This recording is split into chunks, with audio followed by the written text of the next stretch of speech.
శ్రీ సన్నిధి ప్రేక్షకులకు నమస్కారం. మనం ఎందరో యోగులను, అలాగే ఎందరో గురువులను, మరెందరో సాధకులను నిత్యం కలుస్తూనే ఉన్నాం.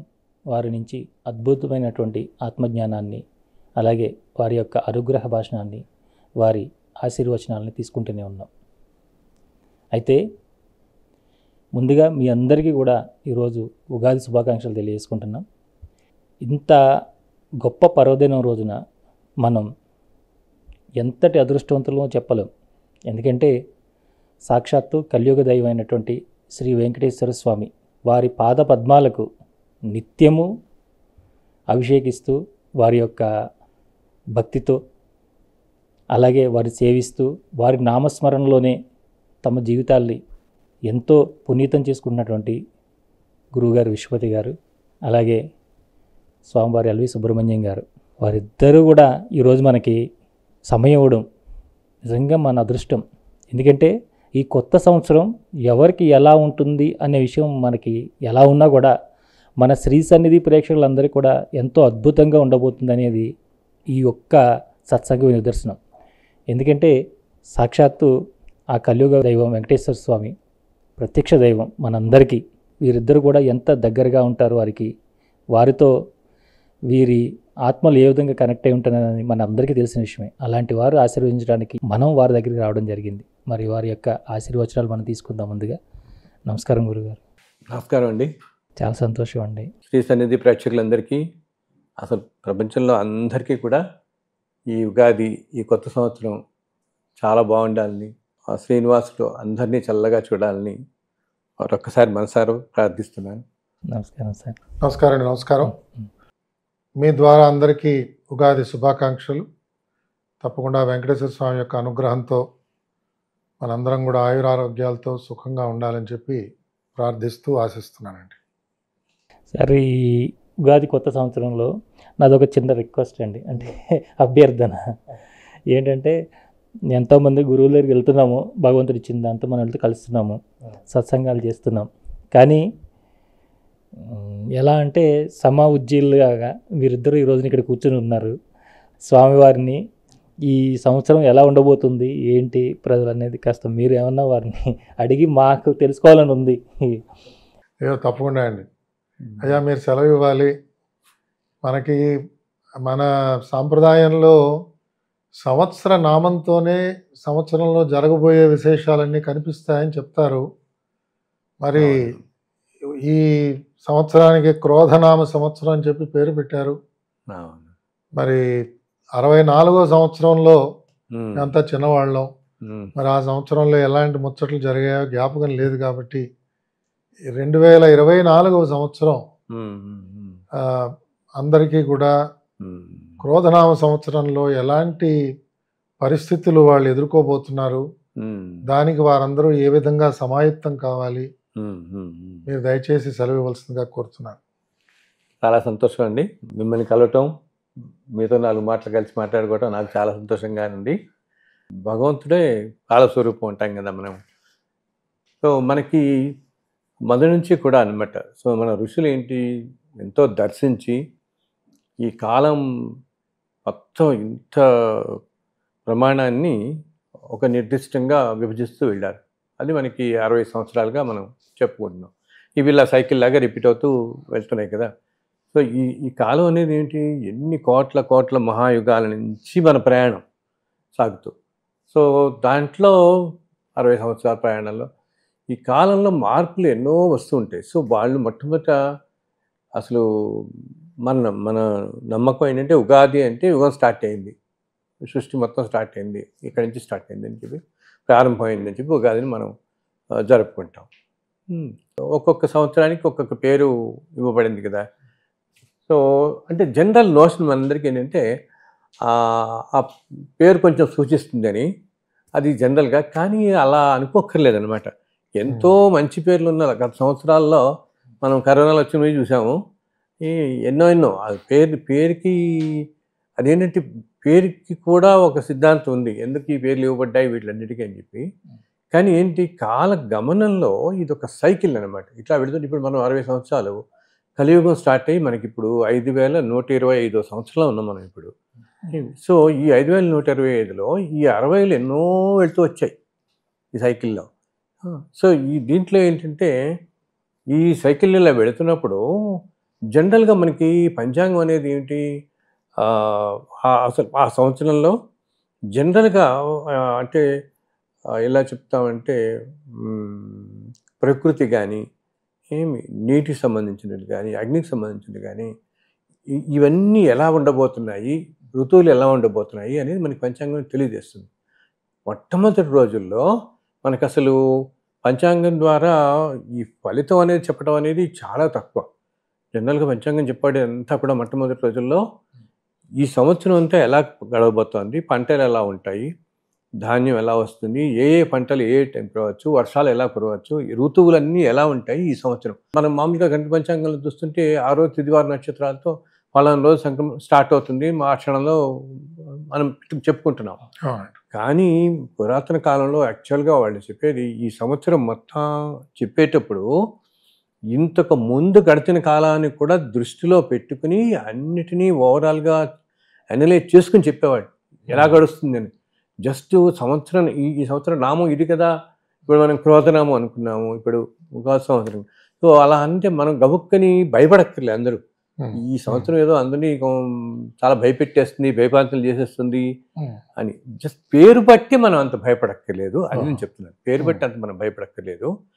కానీ జనరల్గా ఏంటంటే మామూలుగానే మనం 2022 నుంచి 2028 దాకా ఒక 6 సంవత్సరాల పాటు ప్రస్తుతం ఒక చాలా ప్రపంచం మొత్తం క్లిష్టమైన పరిస్థితిలో ఉందన్నమాట. సో ఆ ప్రభావం మనం ఈ సంవత్సరం ఇప్పుడు బికాజ్ 2020 నుంచి మొదలైంది కదా మనకి 22, 23, 24 వచ్చేసాం. సో ఈ సంవత్సరం మధ్యలో పీరియడ్లో ఉన్నాం. దాంట్లో ఈ 6-7 సంవత్సరాల దాంట్లో మధ్య పీరియడ్లో ఉన్నాం, 6 పీరియడ్. సో మధ్య పీరియడ్లో కాబట్టి దానివల్ల ప్రకృతికి సంబంధించిన విషయాల్లో కానీ ఓకే ప్రపంచాల్లో రకరకాల దేశాల్లో శాంతి లేకపోవటం కానీ ఇటువంటివన్నీ మనం చూస్తాం అన్నమాట. ఇంకా దైనందిక జీవితాలు అంటారా, వాటిల్లో ఏంటంటే ఇప్పుడు మామూలుగా మన వాళ్ళు సంవత్సర ఫలాలు మామూలుగా పంచాంగాలు అన్నీ మనం చదువుతాం, ఈ రాశికి ఇట్లాగా ఈ రాశికి. బట్ నేను ఎప్పుడు చెప్పేటంటే ఒకే రాశి కింద కొన్ని వందల కోట్ల మంది ఉంటారు కదా ప్రపంచం మొత్తం చూసుకుంటే. సో ఎన్ని కోట్ల మందికి మన వాళ్ళు గబుక్కుని ఎందుకంటే బెంగపెట్టేసిన వాళ్ళు ఉన్నారు. ఆదాయం ఏం చూస్తారు, ఏదో రాసి నేను చూశాను ఆదాయం 2, 12 వ్యయం అనింది. అయిపోతారు ఏంటంటే జనరల్గా న్యాచురల్ హ్యూమన్ టెండెన్సీ అని గబుక్కుని వెంటనే దగ్గర వాళ్ళతో అంటాం మనం, ఏంటి ఇట్లా ఉంది నాకు ఆదాయం 2 ఏంటి 12 వ్యయం ఏంటి ఈ సంవత్సరం నా పని. సైకలాజికల్ ఇంపాక్ట్ ఉంటుంది గబుక్కుని మనిషి మీద. సో అలా పెట్టుకోక్కర్లేదు. It is a very generalised thing అనమాట. బికాజ్ ఈ రాశిలో ఉన్న వాళ్ళు 20-30 కోట్ల మంది, ప్రపంచం మొత్తం బిలియన్స్ మంది తీసుకుంటే అందరికీ ఆదాయ వ్యయాలు ఉండవు కదా అలానే. సో మళ్ళీ ఏ మనిషి జీవితం అన్నానండి అసలు వీటితో ఏమీ సంబంధం లేకుండా ఆ జీవి ఇన్ని జన్మల నుంచి ఏం చేసుకున్నది దాన్ని బట్టి ఈ జీవితం అంతా సాగుతూ ఉంటుంది. కానీ ఏంటంటే జనరల్గా నేను ఇందాక చెప్తున్నట్టు ఈ సంవత్సరం కొంచెం ఇలాగ ప్రకృతి సంబంధించినవి ముఖ్యంగా అగ్నికి, వాయువుకి, నీటికి ఈ తత్వాలు అన్నమాట, భూమికి ఈ 4 తత్వాలకి సంబంధించినవంతా కూడా ఇప్పుడు మనం క్రోధం అంటేనే ఒక విధమైన విపరీతమైన హయ్యెస్ట్ ఎమోషన్ కదా మనుషులకి. అది ఈ 4 ఎలిమెంట్స్లో కూడా మనం చూస్తాం అన్నిట్లో కూడా అనమాట. అండ్ జనరల్ మానవుల్లో కూడా కోపం ఎప్పుడు వస్తుంది, శాంతి లేకపోతే కోపం వస్తుంది. సో ప్రపంచంలోనే మనుషుల్లో శాంతి ఉండదు. అండ్ ఇది కూడా ఎందుకు జరుగుతుందంటే ఇదంతా అసలు యూనివర్స్ మొత్తం కూడా ఎనర్జీ వ్యాపించి ఉంటుంది. ఈ ఎనర్జీ కూడా ఇంత స్పాన్ ఆఫ్ యూనివర్స్లో పెడుతున్నప్పుడు ఇప్పుడు రామరాజ్యం అంటాం మనం. రామరాజ్యం అన్నప్పుడు అందరూ చక్కగా ఉన్నారు బికాజ్ పాజిటివ్ ఎనర్జీ అనేది బయటంతా అట్లా ఉండింది అంత ఇదిగా. ఈ ఎనర్జీ లెవెల్స్ బట్టే ఇప్పుడు ఏమవుతుంది, తర్వాత మనం ద్వాపర యుగంలోకి వచ్చాం. ద్వాపర యుగంలోకి వచ్చిన తర్వాత నెమ్మదిగా ధర్మం సన్నగిలుతూ పోతుంది. ధర్మం సన్నగిలుతూ పోతున్నప్పుడు మీకు బయట కూడా ఈ ఎనర్జీ లెవెల్స్ అన్నీ డిస్టర్బ్ అయిపోతాయి, పాజిటివ్ ఎనర్జీస్ ఉండవు. ఇప్పుడు మనం కలియుగంలో మొదలయ్యాం. కలియుగంలో మొదలై ఆల్రెడీ 5,000 సంవత్సరాలకు వచ్చాం. సో ఇప్పుడు ఇంకా అన్ని వ్యవస్థల్లోనూ ధర్మం తగ్గిపోవడంతో ఈ నెగిటివ్ ఎనర్జీస్ బాగా ఉండటంతో అది నేచర్ని ఎలా ఇంపాక్ట్ చేస్తుందని చెప్తున్నాను. ఇండివిజువల్ హ్యూమన్ బీయింగ్స్ని కూడా ఈ నెగిటివ్ ఎనర్జీ ఇంపాక్ట్ చేస్తుంది. మైక్రో లెవెల్, మ్యాక్రో లెవెల్ అంటాం కదా మనం. అంతే కదండి. అలా ఆ ఇంపాక్ట్ వల్ల మనుషులు ఏంటంటే కొంతమంది, ఇంకా అంత పెద్ద మాట అనకూడదు కానీ కొంతమంది విచక్షణ జ్ఞానం కూడా కోల్పోయేంతో తీసుకెళ్తుంది. ఈ నెగిటివ్ ఎనర్జీస్ ఈ ఎమోషన్స్ మీద వీళ్ళ మీద పనిచేసి వాళ్ళు తీసుకునే డెసిషన్స్ కానీ ఏదైనా కానీ చాలా మొమెంటరీగా ఉంటూ తర్వాత లేకుండా అది ఇండివిజువల్ లెవెల్లో కూడా గమనిస్తారు మనుషులు. అందుకు నేను అందరికీ కూడా చెప్తుంది ఏంటంటే ఈ సంవత్సరం ఎస్పెషల్లీ ఇప్పటి నుంచి 28 దాకా కూడా ఇది అప్లై అవుతుంది.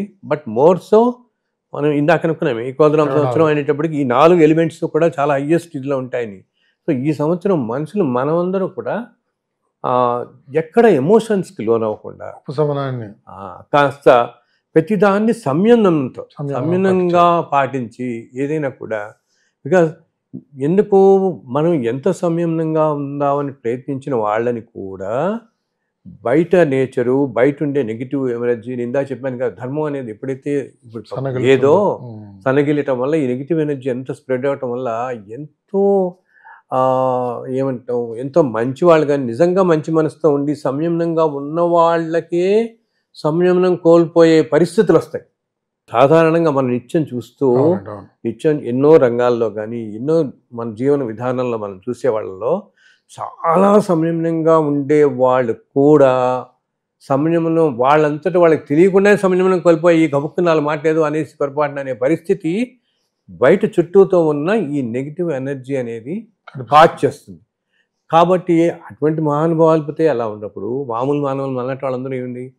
సో అందుకు నేను ప్రతి వాళ్ళకి చెప్పేది, నాయన ఇవన్నీ ఉంటాయి ఈ సంవత్సరం మీ వెనకాల, కాబట్టి కాస్త జాగ్రత్తగా ఉండండి, ఎక్కడికక్కడ జాగ్రత్తగా ఉండండి. ఈ జాగ్రత్త అనేది మనకి ఎలా వస్తుంది, దైవాన్ని నమ్ముకోవటం, దైవం మీద నమ్మకం పెట్టుకోవటం, ఒక గురువుని నమ్ముకోవటం, ఆ గురువు మీద అచంచలమైన నమ్మకం, విశ్వాసం అన్నమాట. గురువు అంటే మనకు కనపడేది భగవంతుడే. అసలు భగవంతుడు అనేవాడు మనకి కలియుగంలో ఏ రూపాల్లో ఎక్కడో ఉంటాడు.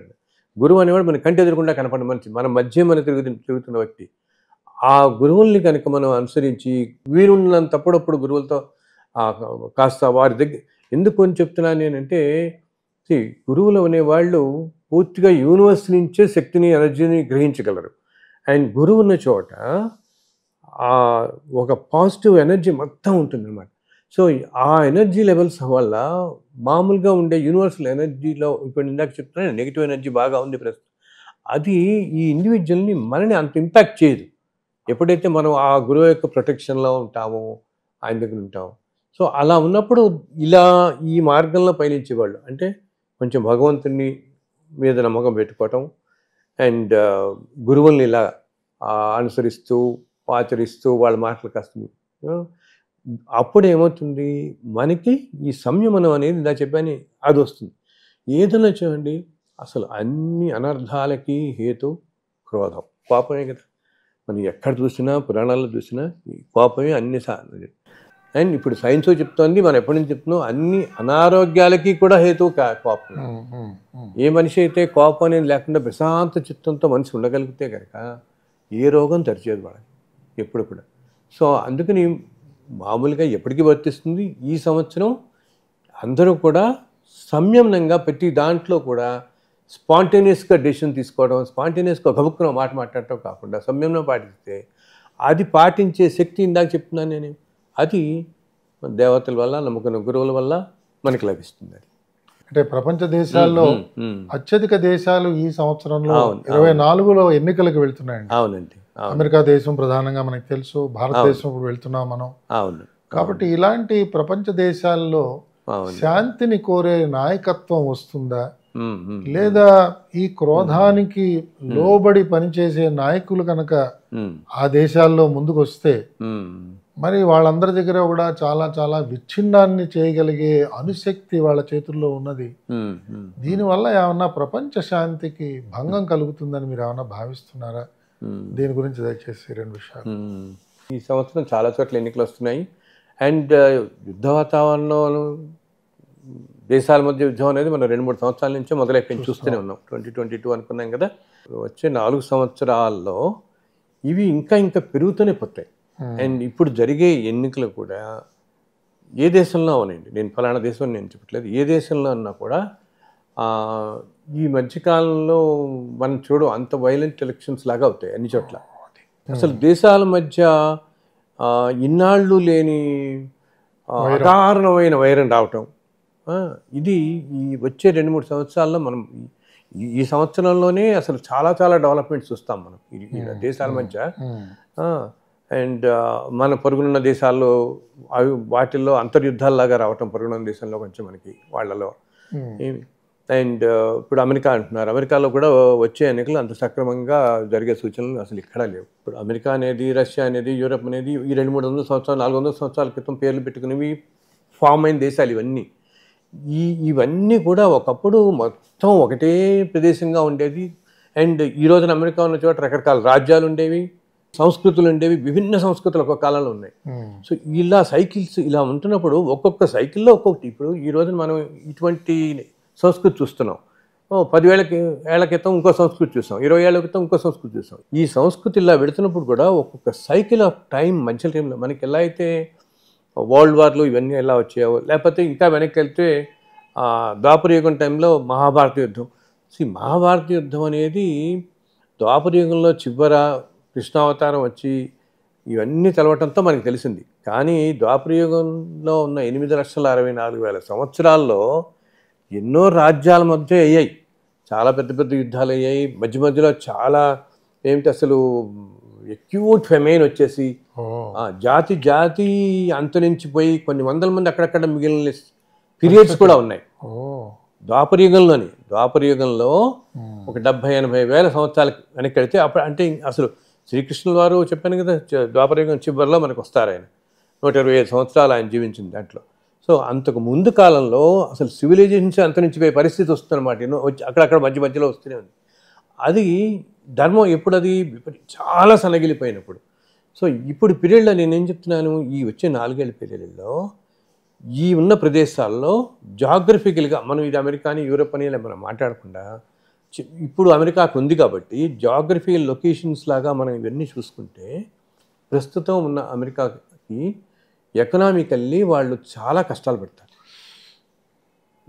అమెరికా ఒకటి, యూరోప్ ఒకటి, అందరూ అనుకుంటారు చైనా ఇట్లా ఉంది ఈ రోజు ఈ స్థితిలో ఉంది. చైనా కూడా ఈ 7-8 ఏళ్ళు ఇప్పటికి డిసింటిగ్రేట్ రష్యా ఎలా అయిందో అలా ఒక ఇంటర్నల్ వార్ రావటం. అది ఎందుకు నేను చెప్తున్నాను, నేను అక్కడున్న ప్రజల గురించి కానీ ఆ దేశం పేరు గురించి కూడా నేను అంటలే, ఆ జాగ్రఫికల్ లొకేషన్స్లో జరిగే పరిస్థితులు ఇవి జరగబోతున్నాయి. ఇంతకుముందు కాలంలో మనం చెప్పుకోవచ్చు, కళింగ సామ్రాజ్యం, మగ సామ్రాజ్యంలో ఇలా ఉండేది. ఇలాగా అక్కడ ఉండే జాగ్రఫిక్ లొకేషన్స్లో ఉండే రాజ్యాల్లో, అంటే రాజ్యం అంటే ఇప్పుడు కాలంలో మన దేశము, మినిస్టర్లు, ప్రైమ్ మినిస్టర్లు అంటాం. ఇప్పుడు ఈ రోజుల్లో ఇలా మాట్లాడతాం. సో ఈ పరిస్థితుల్లో ఇప్పుడు చైనా ఉన్న ప్రదేశంలో, ఇప్పుడు పాకిస్తాన్ ఉన్న ప్రదేశంలో కానీ ఇటువంటి చోట్ల అంతర్యుద్ధాలుగా దాటుతాయి. ఆ ప్రదేశాల్లో ప్రజలే వెనక్కి తిరబడిగే పరిస్థితులు వచ్చేస్తాయి. ఈ 4-5 ఏళ్లలో మనం అక్కడక్కడ అప్రైజ్ చూస్తాం మనం. ఇది అలా అమెరికాలో కూడా ఎకానమీ కానీ ఎన్నో సంస్థల్లో చాలా అసలు వాళ్ళు మనం మామూలుగా కూడా చూస్తున్నాం. గత 4-5 సంవత్సరాలుగా ప్రతిసారి గవర్నమెంట్ బిల్డింగ్ లేక వాళ్ళు సంచలనం ఇద్దరికి వచ్చి చేసుకుంటున్నారు. ప్రతిసారి ఎక్స్టెండ్ చేసుకుంటూ పెడుతున్నారు. ఇది ఇంకా తీవ్రమైన స్థాయికి వెళ్ళిపోతుంది. ఒక 2-3 సంవత్సరాలు వెళ్ళేటప్పటికీ ఈ వచ్చే సంవత్సరము, ఆ పై సంవత్సరము అంటే 25, 26, 27, 28 ఈ 4 ఏళ్ళు వెళ్ళేటప్పటికీ చాలా ఆర్థికంగా సంక్షోభంలో పడుతుంది ఆ దేశం. యూరోప్లో కొన్ని కంట్రీస్ అలా పడతాయి. ఒకటి ఏంటంటే భారతదేశం వచ్చే 4 ఏళ్లలో కొంచెం గడ్డు పరిస్థితులు మనకు పడతాయి. కానీ 28 తర్వాత మళ్ళీ భారతదేశం ఒకప్పుడు ఎంత వైభవం ఉందో ఆ వైభవం తెచ్చుకుంటుంది. మళ్ళీ 30 వచ్చేటప్పటికి దాదాపు 2030 టైంకి 28 తర్వాత ఈ స్టెబిలైజేషన్ కరెక్షన్స్ లాగా అయ్యి మనకి 30 వచ్చేటప్పటికి అవుతుంది. వేరేజ్ ఇప్పుడు మీరు ఇందాక అన్నట్టుగా ఈ సంవత్సరం ఎన్నికలు జరగబోయేవి. ఇప్పుడు నేను ఇందాక అన్నాను కదా, మనుషుల్లో సంయమనం ఉండదు, అందరూ స్పాంటేనియస్. ఇది అందరికీ అప్లై అవుతుంది కదా. ఎన్నికలో నిలబడే వాళ్ళు కూడా మానవతలే వీళ్ళందరూ, అందరికీ ఇది ఎఫెక్ట్ అవుతుంది. కాబట్టి వీళ్ళు కూడా విపరీతమైన ఆవేశాలకు పోయి పోయే అవకాశాలు చాలా ఎక్కువ ఉన్నాయి అనమాట. అవి లేనిపోయిన వైలెన్స్కి వెళ్ళి అసలు ఒక ఏమంటాం శాంతియుత వాతావరణంలోనే జరుగుతాయన్న నమ్మకం లేదా చాలా చోట్ల. మనం ఈ దేశం అని ఈ రాష్ట్రం అని చెప్పట్లే నేను, చాలా చోట్ల ఎక్కడెక్కడ జరుగుతుంది. అది ఎందుకు అసలు ప్రజలందరూ మానసిక స్థితి అలా ఉంటుంది. బికాజ్ బయట ఉన్న అధర్మం ఎంతగా ప్రకోపించేస్తుందంటే మనుషుల్ని ఎవరిని సరిగా ఉండనివ్వదన్నమాట. అందుకని ప్రతి మనిషిని నేను చెప్తున్నాను, ప్రతి మనిషి ఎవరి పరిధిలో వాళ్ళు ఇంకొక 10 మందికి చెప్పి సంయమనంగా ఉండండి. ఉండటం వల్ల ఏమవుతుంది, ఈ నెగిటివ్ ఎనర్జీ యొక్క ఇంపాక్ట్ తగ్గుతుంది మనకి కాస్త, ఈ గురువుల వల్ల మహానుభావుల వల్ల.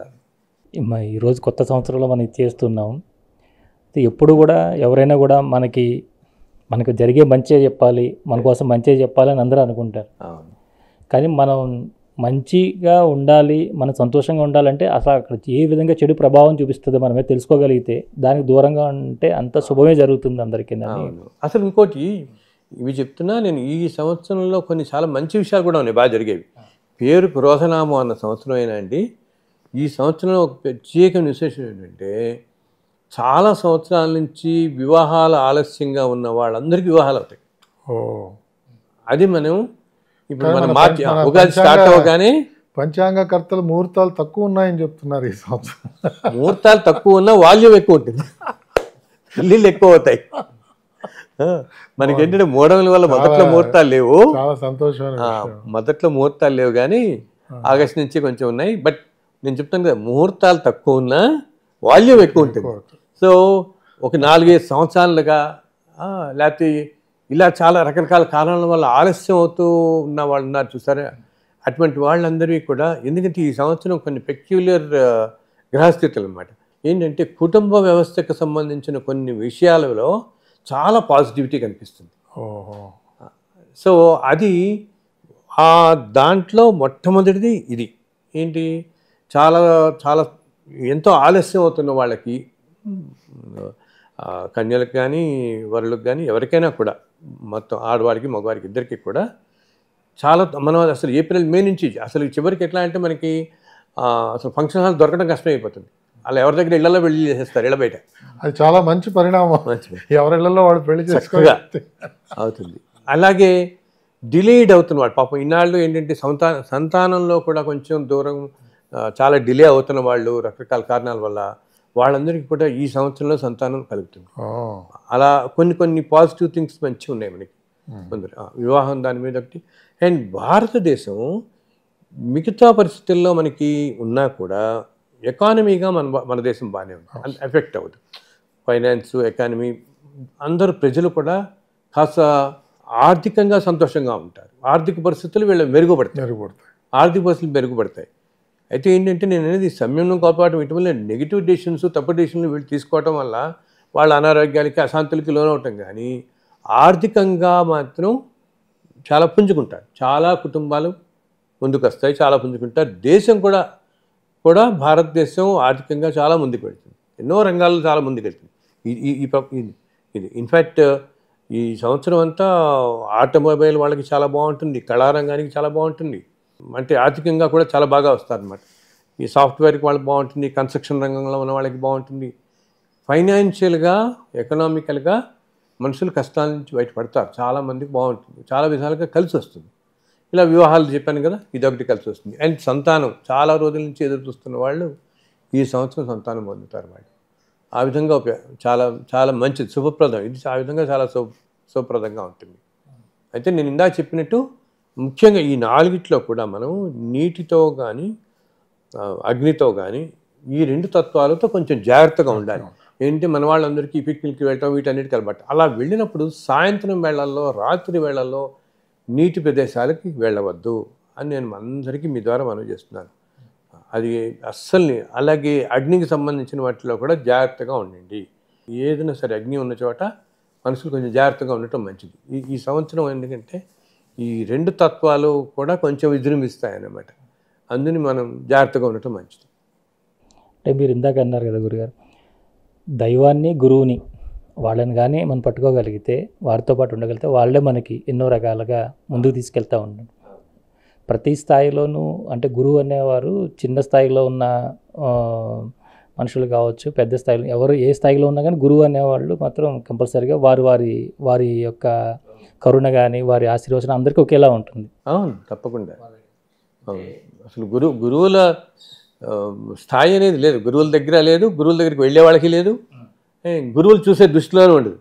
ప్రకృతి మొత్తాన్ని ఒకేలా చూస్తారు, మనుషులే వాళ్ళ దగ్గరికి వచ్చే వాళ్ళే కాదు, చుట్టూతో ఉండి చెంతుంటే జంతువుల్ని, పక్షుల్ని, చెట్లని అన్నిటినీ గురు సామాన్యంగానే చూస్తాడు. వచ్చేవాళ్ళు ఎంత గ్రహించగలుగుతారనేది వాళ్ళు ఆ గురువు దగ్గర వాళ్ళు ఎంత గ్రహించగలగాలి అంతే. ఇవాళ ఎలాంటి వృత్తిలో ఉన్నా, ఏ విధంగా ఉన్నా వారు గురు సాంప్రదాయంలోనూ ఒక గురువుని పట్టుకున్న వాళ్ళు చేసే పనిలో కానీ వాళ్ళ నైపుణ్యత కానీ వాళ్ళు దాని మీద ఉండే శ్రద్ధ కానీ అవంతా కూడా చాలా అద్భుతంగా ఉంటాయండి. అట్లాంటి వాళ్ళు ఉన్నత ఉద్యోగాలు ఉన్నప్పుడు ఆ చుట్టూ ఉన్న సంఘం గురించి, సమాజం గురించి, ప్రజల గురించి మంచిగా కోరుతూ ఉంటారు. అలా కోరే వాళ్ళల్లో మనకి ఎల్వి సుబ్రహ్మణ్యం సార్ చాలా వారు ఎంతో చేస్తున్నారు.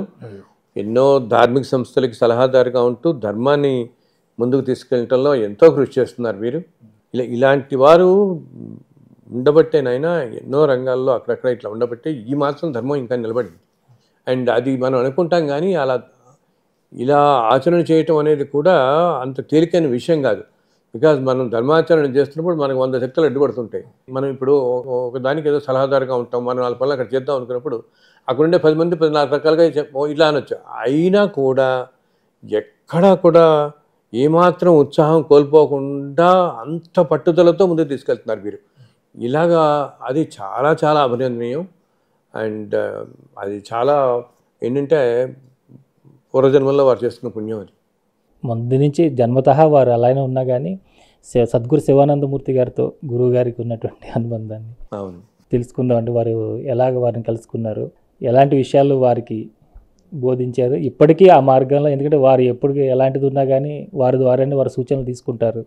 కాస్త మీరు తెలియజేయండి మా ప్రేక్షకులకి. అయ్యో తప్పకుండా. అంటే ఇందాక వారు చెప్పినట్టు ఆ గురువు యొక్క కృప వివిధ రకాలుగా మనని కాపాడుతూ ఉంటుందని నేను భావిస్తున్నానండి, నా అనుభవం కూడా. ఎందుకంటే ఇందాక వారు అన్నట్టుగా కొన్ని సందర్భాల్లో కొంత మానసిక స్థైర్యాన్ని కోల్పోయే పరిస్థితులు మనకి ఎదురైనప్పుడు ప్రత్యక్షంగా మన దగ్గర గురువు లేకపోయినా కూడా ఆ గురువు పరోక్షంగా మన దగ్గరికి ఆ బలాన్ని పంపిస్తాడు, ఆ ధైర్యాన్ని పంపిస్తాడు. మనం మళ్ళా ఆ నిజస్వరూపాన్ని గ్రహించగలిగి సహజ స్థితికి వెళ్ళడానికి ఆ విధమైన ప్రేరణ మనకు కలుగుతుంది. ఉదాహరణకి గురువుగారి వాళ్ళు వచ్చారు, ఈ విధంగా రావడం, మాట్లాడటం, మనకి మన ప్రారంధ కర్మని తప్పించుకోవాలంటే అది అంత సులభమైన విషయం కాదు. గురువు యొక్క అనుగ్రహం వల్ల ఏమవుతుందంటే దాని తీక్ష్ణత తగ్గుతుంది. ఎండ తప్పదు బయటకు వెళితే, కానీ తాత్కాలికంగా రోడ్డు పక్కన ఉన్న చెట్టు కింద నుంచి నడిచి వెళ్ళే అవకాశం గురువు కల్పిస్తాడు. ఎండని ఆపడం ధర్మం కాదు కాబట్టి చెట్టు కొమ్మని మనకి నీడగా ఇస్తాడు, చల్లని గాలి ఆ సమయంలో ఇస్తాడు, సేద తీర్చుకోవడానికి ఎవరో ఒకరు పిలిచి ఒక గ్లాసు మంచినీళ్ళు ఇస్తారు. ఆ విధమైన కొన్ని సంఘటనలు మనకి చూపిస్తూ నేనున్నాను నీతో పాటు, నువ్వు కంగారు పడవలసిన అవసరం లేదు అనే ధైర్యాన్ని కల్పించేటప్పుడు మనకి ఆ గురువు యొక్క వారి యొక్క అనుగ్రహం కనిపిస్తుంది, వారు మనతో ఉన్నారు అని మనకు అనిపిస్తుంది. ఆ విధంగానే నాకు అనేక విషయాల్లో నాకు బోధపడుతున్నది. కొన్నిసార్లు కొంత సమయం మనం వృధా చేయొచ్చు ఇది గ్రహించలేకపోవడం వల్ల, కానీ చివరికి మనం అది గ్రహించేటట్టుగానే గురువు దోహదపడతాడు, అనుగ్రహిస్తాడు. గురువు గారు ఎప్పుడు కూడా నాతో ఎప్పుడు అంటూ ఉండేవారు ఏమిటంటే, మనం అందరం కూడా దేశానికి సేవ చేయాలి. ఇది చాలా గొప్ప దేశం భారతదేశం, దేశ పౌరుడుగా మనందరం కూడా బాగా రాణించాలి, ఆధ్యాత్మికానికి దేశభక్తికి తేడా లేదు అన్నట్టుగా గురువుగారు చాలా సందర్భాల్లో చెప్పేవారు. నాకు చాలాసార్లు అంటే ఉద్యోగరీత్యా ఎక్కువసేపు వారి దగ్గర కూర్చోడానికి లేనప్పుడు వారి అభిషేక తీర్థం తీసుకోవడానికి వెళ్ళినప్పుడు వారు చాలా స్పష్టంగా చెప్పారు, నువ్వు మిగతా వాళ్ళలాగా క్యూలో నించుని నీ కాలం వృధా చేయడానికి ఏమాత్రం కూడా కరెక్ట్ కాదు. నువ్వు బ్రేక్ దర్శనంలాగా నువ్వు బ్రేక్ చేసి వచ్చేసి తీర్థం తీసుకుని నీ పని నువ్వు చేసుకో. నువ్వు ఉద్యోగం చేయాలి, అది దేశానికి సంబంధించినది, సమాజానికి సంబంధించింది అని ఎప్పటికప్పుడు గుర్తు చేస్తూ ఉండేవారు. దేశ ప్రేమ, దేశ భక్తి బాగా మనం ఆకలింపు చేసుకోవాలన్నట్టుగా గురువుగారి బోధలు కూడా ఉండేవి. భారతీయత అన్నది ప్రత్యేకంగా వారు అనేక ఉపన్యాసాల్లో చెప్తుండేవారు. భారతీయత అంటే మళ్ళా ఒక రకమైన ప్రాంతీయత కానీ, ఒక మతానికి సంబంధించింది కానీ, ఒక కులానికి సంబంధించింది కానీ, అలాంటి భేదభావం లేకుండా మనసులో ఒక విశాలమైన దృక్పథం, దాన్ని అలవర్చుకోవాలి. ముందు మన దేశాన్ని అందరం కూడా తిరగాడి చూడాలి అనే ఒక తాపత్రయం మా అందరిలో కూడా కలిగించేవారు. ఆల్మోస్ట్ ప్రతి సంవత్సరం లేకపోతే 2 సంవత్సరాలకు ఒకసారి మమ్మల్ని పర్యటనలకు తీసుకెళ్ళేవారు. ఏదో ప్రాంతానికి తీసుకెళ్ళటం, అక్కడ దేవాలయానికి వెళ్ళినా, ఒక ఆశ్రమానికి వెళ్ళినా కూడా ఆ ప్రాంతం గురించి తెలుసుకోవడం, ఆ ప్రాంతంలో ఉన్న ప్రత్యేకతలు తెలుసుకోగలగడం, వీళ్ళు కూడా భారతీయులే అనే ఒక భావం మనలో పెంపొందించడానికి గురుగారు చాలా ప్రయత్నం చేసి దాంట్లో కృతకృత్యులయ్యారని చెప్పి నాకు అనిపిస్తుండేది. మనకి అనేక ప్రాంతాలు మన వాళ్ళకి తెలియవు. మనకి వాళ్ళు చూస్తుంటే చాలా బాధ కలుగుతుంది. విదేశాలకు వెళ్ళి కాలము, ధనము ఖర్చు పెట్టడానికి సిద్ధంగా ఉన్నారు, కానీ మన దేశంలో వివిధ ప్రాంతాలకు వెళ్ళి అక్కడ ఉండి ఒక 2 రోజులు 3 రోజులు బస చేసి అక్కడ ఖర్చు పెడదాం ధనం అని చెప్పి అందరిలో కూడా రావడానికి గురువుగారు ఎప్పుడూ మాకు ప్రేరణ ఇచ్చేవారు. ఏదైనా ఊరు తీసుకెళ్తే ఒక పూట కంపల్సరీగా మమ్మల్ని అందరినీ మార్కెట్కి వెళ్ళి ఏమైనా వస్తువులు కొనుక్కోమనేవారు. అది వారణాసి క్షేత్రం కావచ్చు, లేదా జాగేశ్వర్ చిన్న గ్రామం కావచ్చు. చిన్న గ్రామం జాగేశ్వరం. ఆ జాగేశ్వరంకి వెళ్ళినప్పుడు కూడా గురువుగారు అందరూ వెళ్ళి వస్తువులు కొనుక్కోండి అన్నారు. చెప్పారు, ఎవరు కూడా బేరం ఆడటానికి లేదని చెప్పారు. వాళ్ళు ఎంత ధర చెప్తే ఆ ధర కొనాలని చెప్పారు. అంత సున్నితంగా గురువుగారు వాళ్ళ గురించి ఆలోచన చేసేవారు. అనేక పర్యాయాలు గురువుగారు ఎవరికి చెప్పకుండా శిల్పారామానికి వెళ్ళి శిల్పారామంలో జరుగుతున్న ఎగ్జిబిషన్లో ఎక్కడెక్కడి నుంచో వస్తారు కళాకారులు, వారు తయారు చేసిన కళాకృతులను తీసుకొచ్చి వారి దగ్గరికి వెళ్ళి ఆ వస్తువు కొని ఆ వస్తువు తీసుకెళ్ళి వీలైతే దారిలోనే, లేకపోతే వెళ్ళిన తర్వాత ఎవరో ఒకరికి బహుకరించేవారు. వారికి ఏం అవసరం ఉండేది కాదు, కానీ ఆ రకంగా వాడు ఎంత ఆశతో వచ్చాడు హైదరాబాద్కి, ఇక్కడికి వచ్చి వాళ్ళు కూర్చున్నారు, ఇన్ని రోజుల నుంచి వాళ్ళు వ్యాపారం కోసం వచ్చారు అనే దృష్టితో చేశారు. అలాగే 2008 సంవత్సరం నాకు బాగా జ్ఞాపకం. అమెరికా దేశంలో మనకి ఒక పెద్ద క్రైసిస్ వచ్చి అక్కడ ఆర్థిక ఇబ్బందులకి దేశం బాగా గురైనప్పుడు ప్రత్యేకంగా గురువుగారు ఒక బృందాన్ని తీసుకుని అమెరికాకి వెళ్ళి ఆయన 2-3 కంటైనర్లతో సామాన్ అక్కడ కొన్నారు. ఆ సేల్కి వెళ్ళి ఏమిటేమిటో కొన్నారట. ఆయన చుట్టూతో ఉన్న వాళ్ళందరూ ఆశ్చర్యపోయారట, ఎందుకు ఇవన్నీ గురువుగారు కొంటున్నారని. అంటే అప్పుడు గురువుగారు చెప్పారట, అమెరికా దేశం మన దేశంలో ఎంతమంది యువకులకి ఉద్యోగ అవకాశాలు ఇచ్చింది, ఎంతమందికి ఆర్థిక వెసులుబాటు వచ్చింది ఆ దేశం వల్ల. మనం ప్రత్యుపకారంగా కనీసం ఈ మాత్రం చేయకపోతే ఎలాగా, ఆ దేశం అలా పుంజుకోవాలి అనే దృష్టితో వారు వెళ్ళారు. కాబట్టి ఈ సంఘటనల ద్వారా నాకు అర్థమవుతున్నది, గురువు గారు ఒక విశ్వమానవ ఒక దృష్టితో ఉండేవారు. వారికి ఒక దేశము, ఒక ప్రాంతము, ఒక మతము, ఒక కులము, ఒక ఆచారము అనే ఒక పరిమితులు లేకుండా ఆ విశాలమైన దృక్పథంతో ఉండడం వల్ల ఎవరితో అయినా కూడా ఆయన మమేకం అవడానికి ఎక్కువ సమయం పట్టేది కాదు. మమ్మల్ని అందరినీ కూడా ఆ మార్గంలో సంచారం చేయవలసిందిగా వారు బోధించేవారు. ఇవన్నీ కూడా మనకి ఆ విధమైన గురువుల యొక్క అనుగ్రహం వల్ల, ఇలాంటి నడిచే గురువుల వల్ల మనకి దొరికే ఆ గొప్ప అదృష్టం, గొప్ప సంపద. దాన్ని నెమరు వేసుకుంటేనే ఆనందం కలుగుతూ ఉంటుంది. అదే మనకి వారిని మళ్ళీ జ్ఞాపకం చేసుకుంటే వారిని మళ్ళా మన దగ్గర కూర్చున్నట్టు పెట్టుకున్నట్టుగానే మనకు అనిపిస్తూ ఉంటుంది. వారి దగ్గర కూర్చున్నాం అనిపిస్తుంది అంతే. ఇప్పుడు మీరందరూ కూడా వారు భౌతికంగా ఉన్నప్పుడు చక్కగా కలిశారు, మీరు ఎంతో జ్ఞానాన్ని తీసుకున్నారు కదండి. ఎంతోమందికి అప్పుడు తెలియకపోవచ్చు వారి గురించి, అవును. కానీ ఇప్పుడు తెలుసుకున్న తర్వాత మరి వారి నుంచి ఆ శక్తిని గ్రహించాలి, వారి నుంచి తీసుకోవాలంటే ఇప్పుడు ఉన్న వాళ్ళకి మార్గం ఏంటి గురుగారు? అంటే ఇప్పుడు వారందరూ చెప్తున్నారు, ఇప్పుడు మనం విశ్వపతి గురువు గారి పుస్తకాలు చదివినా కూడా అనేక విషయాల్లో వారు ఏం చెప్తున్నారంటే ఆ ఋషి సంపద ఇక్కడ యథాస్థితిలో ఇక్కడ అది వారు నిక్షిప్తమై భౌతికంగా లేకపోయినా మన మధ్య ఎప్పుడూ ఆ ఎనర్జీ ఉంటూనే ఉంటుంది. అది జన్మలకి 8 జన్మలైనా మనం నమ్ముకున్న గురు కాపాడతాడమ్మా. మనం అనుకుంటాం ఈ జన్మ అనే కాదు, ఎన్ని జన్మల్లో ఈ సోలు ట్రావెల్. ఇప్పుడు మనం ఈ జన్మలో ఒక గురువుని కలుస్తున్నాము, శివానందమూర్తి గారు గురుగారు సద్గురు. ఈ గురువులందరూ కూడా చాలామంది ఎన్నో లోకాల నుంచి ప్రత్యేకంగా ఒక కార్యనిమిత్తం వస్తారు.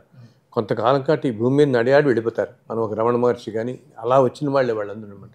సో వచ్చినప్పుడు వాళ్ళకి భౌతిక రూపం తీసుకోవడంతో ఒక టైం ఫ్రేము అవన్నీ ఉంటాయి, కానీ ఆ ఎనర్జీ ఫామ్ మాత్రం అది అలాగే ఉంటుంది. సో ఎవరినైతే వాళ్ళందరూ వాళ్ళు నమ్ముకుని మంచి మార్గంలో వెళుతూ ఉన్నవారిలో ఈ ఫామ్ అనేది లేకపోయినా ఈ రోజున వీళ్ళు ప్రొటెక్ట్ చేస్తూనే ఉంటుంది. ఈ జన్మకే కాదు, ఎన్నో జన్మల్లో గైడెన్స్ వస్తూ ఉంటుంది ఆ గురువు నుంచి మనకి.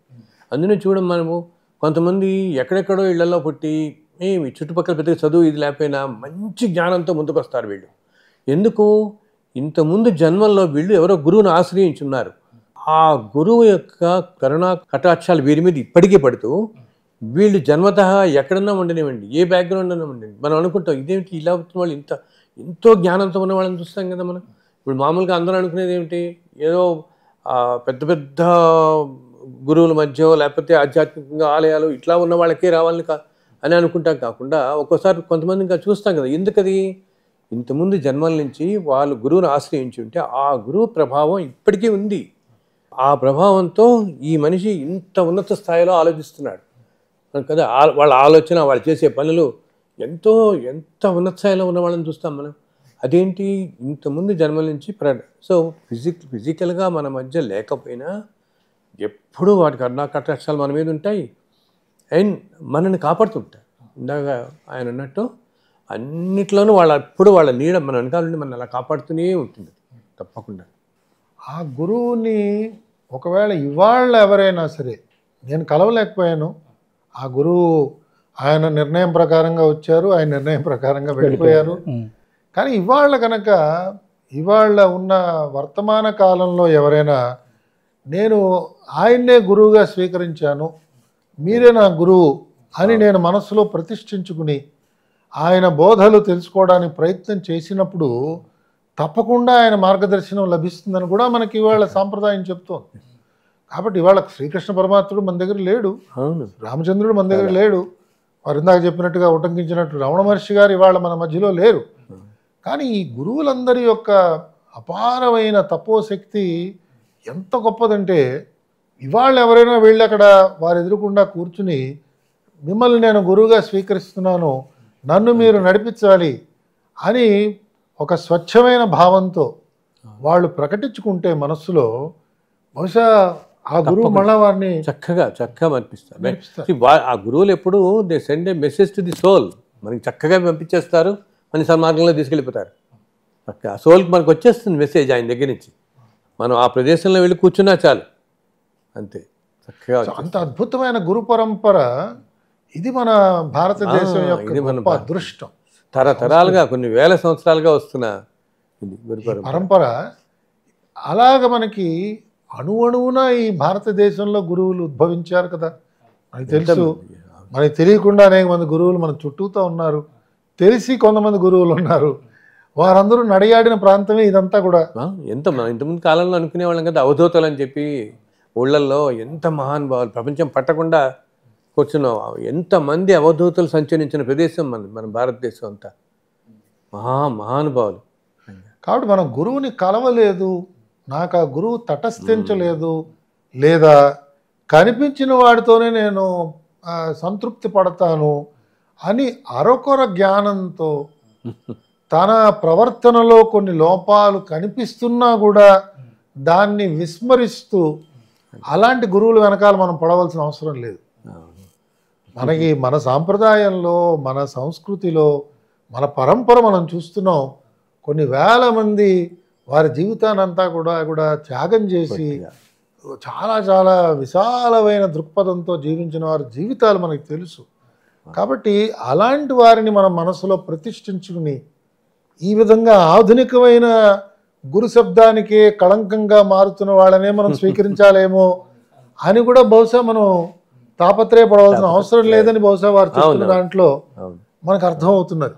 ఇవాళ కలియుగ ప్రభావం వల్ల ఏ విధంగా శిష్యుల్లో మార్పులు వస్తున్నాయో గురువులుగా చెప్పుకుంటున్న వాళ్ళలో కూడా కొంత అలాంటి లోపాలు కనిపిస్తున్నప్పుడు దానితో మనం సంతృప్తి పడి ఇదే బహుశా కలియుగంలో మనకి ఈ స్టాండర్డే మనకు దొరుకుతుందేమో అని భావించవలసిన అవసరం లేదు. చాలా మంచి పాయింట్ చెప్పారు మీరు. ఎందుకంటే మన గురు పరంపర చాలా మహోన్నతమైంది. సో కాలంతో పాటు ఇప్పుడున్న మీరు అన్నట్టు కలిమాయ అనేది అందరినీ ప్రభావితం చేస్తున్నట్టు కొంతమంది గురు మార్గంలోనో గురు స్థానాల్లో ఉన్న వాళ్ళని కూడా కొంత ఇందాక నేను అన్నానే అటువంటి వాళ్ళు కూడా సంయమనం కోల్పోతున్నారు అని ఇలా ఉన్నారు కదా అని మనము అసలు ఈ మార్గాన్ని మనం ఆశ్రయించడం అనుకోకూడదు. మన మనస్సు పూర్తి కేంద్రీకరించి వాళ్ళని వేడుకుంటే వాళ్ళ అనుగ్రహం అలా ఉంటుంది. వాళ్ళు అలా వచ్చి పక్కన కూర్చుంటారు చక్కగా. మనకి అసలు మనకి ఆ ఫీల్ అవుతాం కూడా అనమాట. ఆ గురువు మన పక్కనే ఉన్నాడు అనే ఆ ఫీల్ కూడా మనకు వస్తుంది. మనకి ఆ సోల్కి మన సోల్కి తెలుస్తుంది కూడా తెలుస్తుంది. నేను ఈ ప్రశ్న ఎందుకన్నా అడిగానంటే చాలామంది గురువులు వాళ్ళు ఉన్నప్పుడు కానీ మరొకటి ఉన్నప్పుడు కానీ వారు ఆ సమయంలో గుర్తించలేక వారు దేహాన్ని నిష్క్రమించిన తర్వాత అయ్యో మనం లేదని. కానీ ఇప్పుడు మీరు మా మధ్యలో ఉన్నారు. మీరు ఎన్నో జన్మలను దర్శించారు. మీరు గత జన్మలని దర్శించారు. మీరు అప్పుడు ఎక్కడ ఉన్నారు అనే విషయాలని అవన్నీ కూడా మనకు తెలియజేస్తున్నారు. అంటే ఇప్పుడు మీరు ఉన్నప్పుడు మీ దర్శనం చేసుకుని మీ ద్వారా జ్ఞానం తీసుకుంటే వాళ్ళు రేపొద్దున్న రోజున అయ్యోను మనం లేవే అన్నట్టు అని కాకుండా, ఎందుకంటే ఎంతోమంది ఈ మధ్యకాలంలో భగవంతుడి దయతో గురువులుగా కనిపిస్తున్నారు, మనకు వస్తున్నారు, వాళ్ళు జ్ఞానాన్ని అందిస్తున్నారు. ఇలాంటి వారిని అందరినీ కూడా, ఎందుకంటే ఎక్కడో పైనుంచే రావాలి గురువులు అంటే ఒక స్టేజ్లో ఉంటారేమో అన్నట్టు కాకుండా, అందుకని ఏంటంటే నేను అనేది ఏంటంటే మా ప్రేక్షకులందరికీ ఇప్పుడు విశ్వపతి గారు మనతో పాటు మన మధ్యలోనే ఉన్నారు. కానీ వారి యొక్క ప్రభ వారి యొక్క శక్తి మనకి ఇక్కడికి వచ్చిన వాళ్ళు గ్రహించగలుగుతారు. తర్వాత కాలంలో అయ్యో మన విశ్వపతి గారు మనకు చెప్పారు, మనం చూడలేకపోయాము లేదా ఇంకోటి అని కాదు. ఎందుకంటే ఒక అద్భుతమైన పరంపర, గురు పరంపరలో మనం ఈ రోజున వారితో పాటు ట్రావెల్ చేస్తూ వారు చెప్పిన ఎన్నో విషయాలు మనం వింటున్నాం.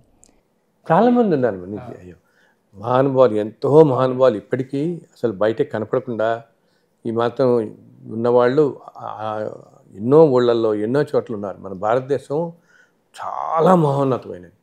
అసలు ఎన్ని క్షేత్రాలు మనకు తెలిసిన క్షేత్రాలు కొన్ని మనమే అనుకుంటాం, ఏదో తిరుపతి శ్రీరంగం ఇలా లేకపోతే ఇంకా కొన్ని క్షేత్రాలు చెప్పుకుంటాం. కానీ అసలు ప్రతి ఊర్లోనూ అద్భుతమైన క్షేత్రాలు ఉన్న ప్రదేశాలు ఇవన్నీ. ఏంటి ఒకనొక కాలంలో మనకి కొన్ని లక్షల ఆలయాలు ఉండే దేశం ఇది. ఆలయాలు అంటే మామూలుగా మనుషులు ప్రతిష్ఠించడం కూడా కాదు. ఇప్పుడు ఆలయం అంటే మనం ప్రతిష్ఠిస్తున్నాం. ఇక్కడున్న ఆలయాలు ఏంటి, ఈ నేల మీద ఈ పవిత్ర భూమి మీద ఉన్న ఆలయాలు సాక్షాత్తు దేవతలు ప్రతిష్ఠించినవి, సిద్ధులు ప్రతిష్ఠించినవి, స్వయం వ్యక్తమైనవి. అటువంటి ఆలయాలు అనేవి కొన్ని లక్షల్లో ఉన్న ప్రదేశం ఇది. అందుకని ఇంత కాపాడబడుతోంది. ఇప్పటికీ ఎన్నో విధాలు మీరు చూడండి, ప్రపంచంలో ఎన్నో దేశాలతో చూస్తే ఈ దేశం ఎన్ని ఆటుపోట్లకు గురి అయినా కూడా ఇది మాత్రం భారతదేశం ఎప్పటికీ కాపాడబడుతూనే ఉంటుంది. ఎందుకో ఇక్కడ అటువంటి దేవతలు, అటువంటి సిద్ధులు, అటువంటి గురువులు నిత్యం సంచరించే ప్రదేశం. కాలానుగుణంగా ఏంటంటే ఇంతకుముందు కాలంలో బాహ్యంగా రాగలిగి ఉండేవాడు 400 సంవత్సరాల క్రితం, 500 సంవత్సరాల క్రితం, 5 సంవత్సరాల క్రితం. ఇప్పుడు కాలానుగుణ పరిస్థితులు బట్టి అంతటి మహానుభావులు ఉన్నప్పటికీ బయటికి రావట్లేదు వాళ్ళు. కానీ ఉన్నారు, చాలామంది ఉన్నారు. అసలు భగవంతుడే ఈ ఏర్పాటు చేస్తాడు. భగవంతునైనా ఎప్పుడూ కూడా ఈ భూమి మీద రకరకాల జాగ్రఫికల్ లొకేషన్స్లో ఒక 400-500 మందిని గురువులను పిలుస్తాడు ఎప్పుడు కూడా. వాళ్ళు ఈ ప్రపంచాన్ని అలా కాపాడుతుంటారు. ఇప్పుడు లేకపోతే నేను చెప్తాను చూడండి, మనం ఇప్పుడు 5125 సంవత్సరాలు ఉన్నాం కదా. కలియుగం ఇప్పుడే ప్రారంభమైంది. కలియుగాంతం అనేది ఇంకా లక్షల సంవత్సరాలు, 4,32,000 సంవత్సరాల్లో మనం ఇప్పుడు ఉన్నాం. సో అప్పటిదాకా ఇది రక్షింపబడాలి, సర్వనాశనం కాకుండా. అంటే ఈ గురువులు ఎన్నో రూపాల్లో, అంటే ఒక ప్రవచనం చెప్పచ్చు, వాళ్ళ ఊరికి mere ఫిజికల్ ప్రెజెన్స్ అంట. నేను వాళ్ళు ఉన్నందువల్లే చుట్టూతో కొన్ని వేల కిలోమీటర్లలో ఆ ధర్మం అనేది రక్షింపబడుతూ ఉంటుంది. అట్లాగా అంటే ధర్మం రక్షింపబడేటువంటి సర్వనాశనం కానికుండా. అసలేంటి కాలధర్మం ప్రకారం ధర్మం తగ్గుతూ దానివల్ల అనారచకలు జరుగుతున్నా సర్వనాశనానికి దారితీయదు. కాకుండా వీళ్ళు కాపాడుతూ వీళ్ళు ఏం చేస్తారు, మంచి పరంపరలో ఉన్నవాళ్ళు, ఇప్పుడు సుబ్రహ్మణ్యం గారు మీరు ఇలా ఉన్న వాళ్ళకి వాళ్ళు మెసేజెస్ పంపిస్తారన్నమాట. సో మనకు తెలియకుండానే మనం చూడండి, మనం ఒక్కసారి తెలవద్దామని మనకేదో ఆలోచన వస్తుంది, అయ్యో ఇక్కడికి వెళ్ళాలి, ఇదేదో పని చేయాలి అని స్ఫురణలోకి వస్తుందంటే అవే నాకు స్ఫురించింది అని మన వాళ్ళు చెప్తుంటారు. ఎందుకు నాకు ఉన్నటువంటి స్ఫురించిందండి అక్కడికి వెళ్ళాలని. ఎందుకు స్ఫురిస్తుందంటే ఈ మహానుభావుడు he'll send a message to the souls, ఆయన ఈ పని చెయ్యి, ఇది ఇలా చెయ్యి అని. వాళ్ళు ఎందుకంటే వాళ్ళు ప్రత్యక్షంగా రారు కాబట్టి ఈ ప్రపంచంలో ఉన్న వాళ్ళ ద్వారా ఈ ధర్మం రక్షింపబడుతూ ఉంటుంది. వెంటనే మనం ఆ కార్యక్రమాలు దిగిపోతాం, ఆ పని చేసుకుంటూ వెళ్ళిపోతాం. అది వాళ్ళు ఏంటి, వాళ్ళు చెప్పాల్సిన అవసరం లేదు, వాళ్ళు ఉన్నదే ఇది, ఈ ధర్మం రక్షింపబడడం కోసం. సో ఇలా అక్కడక్కడక్కడక్కడ మహానుభావులు చాలామంది ఉన్నారు. ఏంటి అసలు అన్నిటినీ గలవారు అన్నమాట. ఎంతో ముందు కానీ వెనక కానీ కొన్ని లక్షల సంవత్సరాల పాటు దర్శింపగలిగేవారు, రక్షించేవాళ్ళు. భారతదేశమనే కాదు, ఎన్నో దేశాల్లో ఎన్నో కులమతాల్లో పుడుతున్నా వాళ్ళు మామూలు ఉద్యోగాలు చేస్తుండొచ్చు, మామూలుగా సంచరిస్తుండొచ్చు, వాళ్ళ మతం ప్రకారం వాళ్ళు నాలుగు మంచి మాటలు చెప్తుండొచ్చు. కానీ యాజ్ ఎ సోల్ చాలా హైలీ ఎలివేటెడ్ సోల్స్ అనమాట. వాళ్ళు ఎప్పుడు రక్షిస్తుంటారు ఇలాగ మనకి. మీరు చాలా అంటే దాన్ని ఏమన్నా అంటే విజృంభించినటువంటి వెంకటేశ్వర స్వామి మహాత్యం, శ్రీ వెంకటేశ్వర వ్రతకల్పము ఏదైతే ఉందండి, అది ఎన్నో సంవత్సరాలుగా మీరు ఇస్తున్నారు అందరికీ కూడా. చాలా పెళ్ళిళ్ళలో వాటిని కూడా పంచిపెడుతుంటారని చేస్తుంటారు. కానీ ఈ మధ్య కాలంలో దాని ద్వారా లబ్ధి పొంది ఆ వ్రతకల్పం చేసి దేశ విదేశాల్లో ఎంతోమంది, అప్పట్లో లేని సౌకర్యం ఏంటంటే ఇప్పుడు జరిగినటువంటి వాటిని వీడియో రికార్డ్ చేసి మరి మీకు పంపిస్తున్నారు. నేను చేస్తున్నాం మా వ్రతం చూడండి అని. అప్పుడు ఎన్ని చెప్పేవారు, ఉత్తరాలు రాసి అయినా చేసేవారు అనుకుంటాండి. మీ ఎలా ఉంది గురుగారు అనుభూతి? ఇప్పుడు మార్పు అది కూడా భగవంతుని నిర్దేశమేనాయన. భగవంతుని ఆజ్ఞ నిర్దేశం ప్రకారం జరుగుతోంది. నాకు చెప్పాను కదా, గత 20-30 సంవత్సరాలతో పోల్చుకుంటే ఇప్పుడు ధర్మం అనేది ఇంకా తగ్గిపోతుంది కదా. సో అందుకని వీళ్ళందరినీ కొంచెం మంచి మార్గంలో తీసుకెళ్ళడానికి, ఇప్పుడున్న కాలానికి సౌలభ్యంగా, ఇప్పుడున్న మనుషుల స్థితికి, మానసిక స్థితికి సౌలభ్యంగా అన్ని విధాలుగా ఉపయోగపడడానికి ఇది చాలా తేలికైన మార్గం. దీంట్లో పెద్ద రిచువలిస్టిక్ ప్రొసీజర్ కానీ ఇన్ని విధాలుగా చేయాలి, ఈ విధంగా బికాస్ ఇప్పుడున్న కాల పరిస్థితుల్లో అది సాధ్యం కాకపోతే అందుకని ఇందాక నేను చెప్పాను ఈ 8 సంవత్సరాలు ఇదని. బహుశా నేను 2005లో అది రాసినప్పటికీ కూడా ఇప్పుడు ఒక్కసారిగా ఇంత ప్రాముఖ్యంలోకి రావడానికి కారణం కూడా భగవద్ నిర్దేశమే. అంతే. 2005లో రాశారు. 2005లో రాశాను. 18 సంవత్సరాలు అయింది రాసి. కానీ ఈ సంవత్సరం ఇంత ఎక్కువగా ఇప్పుడు వచ్చింది ఎందుకంటే ఏదో వీళ్ళందరినీ కొంచెం మంచి మార్గంలో తీసుకెళ్లే ఒక పద్ధతి, ఒక చిన్న పూజా విధానం, ఒక నమ్మకం అన్నమాట. దీనివల్ల నేను ఇంకోటి కూడా చూస్తున్నాను. 5-6 సంవత్సరాల క్రితం వతలు చేసి మాకు ఇలా ఫలితం దొరికింది అని చెప్పేవాళ్ళకంటే ఇప్పుడు అసలు ఇన్స్టెంట్గా చూపిస్తుంది ఇది. ఇలాగ వాళ్ళు ఒక 15-20 రోజులు చదవటం, వెంటనే వాళ్ళు అనుకుంది అయిపోవటం, మామూలుగా కథలు చదువుకోవటం అనమాట. ఏం పెద్ద నియమనిష్టలని కానీ ప్రొసీజర్ కథలు చదువుకున్నా ఏంటి, దీనివల్ల వాళ్ళందరికీ ఏంటంటే ఎప్పుడైతే మనకి భగవంతుని మీద నమ్మకం వస్తుందో, నమ్మకంతో పాటు భక్తి, భయము, తప్పు పని చేయడానికి మనిషి ఆలోచిస్తాడు. ఎప్పుడైతే భగవంతుని మీద అపారమైన నమ్మకం ఎప్పుడు మామూలు స్థితిలో ఉన్న మనుషులకి ఎప్పుడు కలుగుతుంది, మనకున్న కోరిక ఏదైనా నెరవేరినా, మనం కష్టం నుంచి బయటపడినా ఆయన నమ్ముకున్నప్పుడు. సో ఇట్లాంటి పుస్తకం ఈ వ్రతం వచ్చింది, తేలిగ్గా విధానం ఇది. మనం అనుకుంటాం అయ్యో వెంకటేశ్వర వ్రతం స్వామివారు ఏదో చూపించారని చేసుకుంటాం, వెంటనే నీకు ఫలితం కనపడింది అనుకో, అపారమైన విశ్వాసం కలుగుతుంది.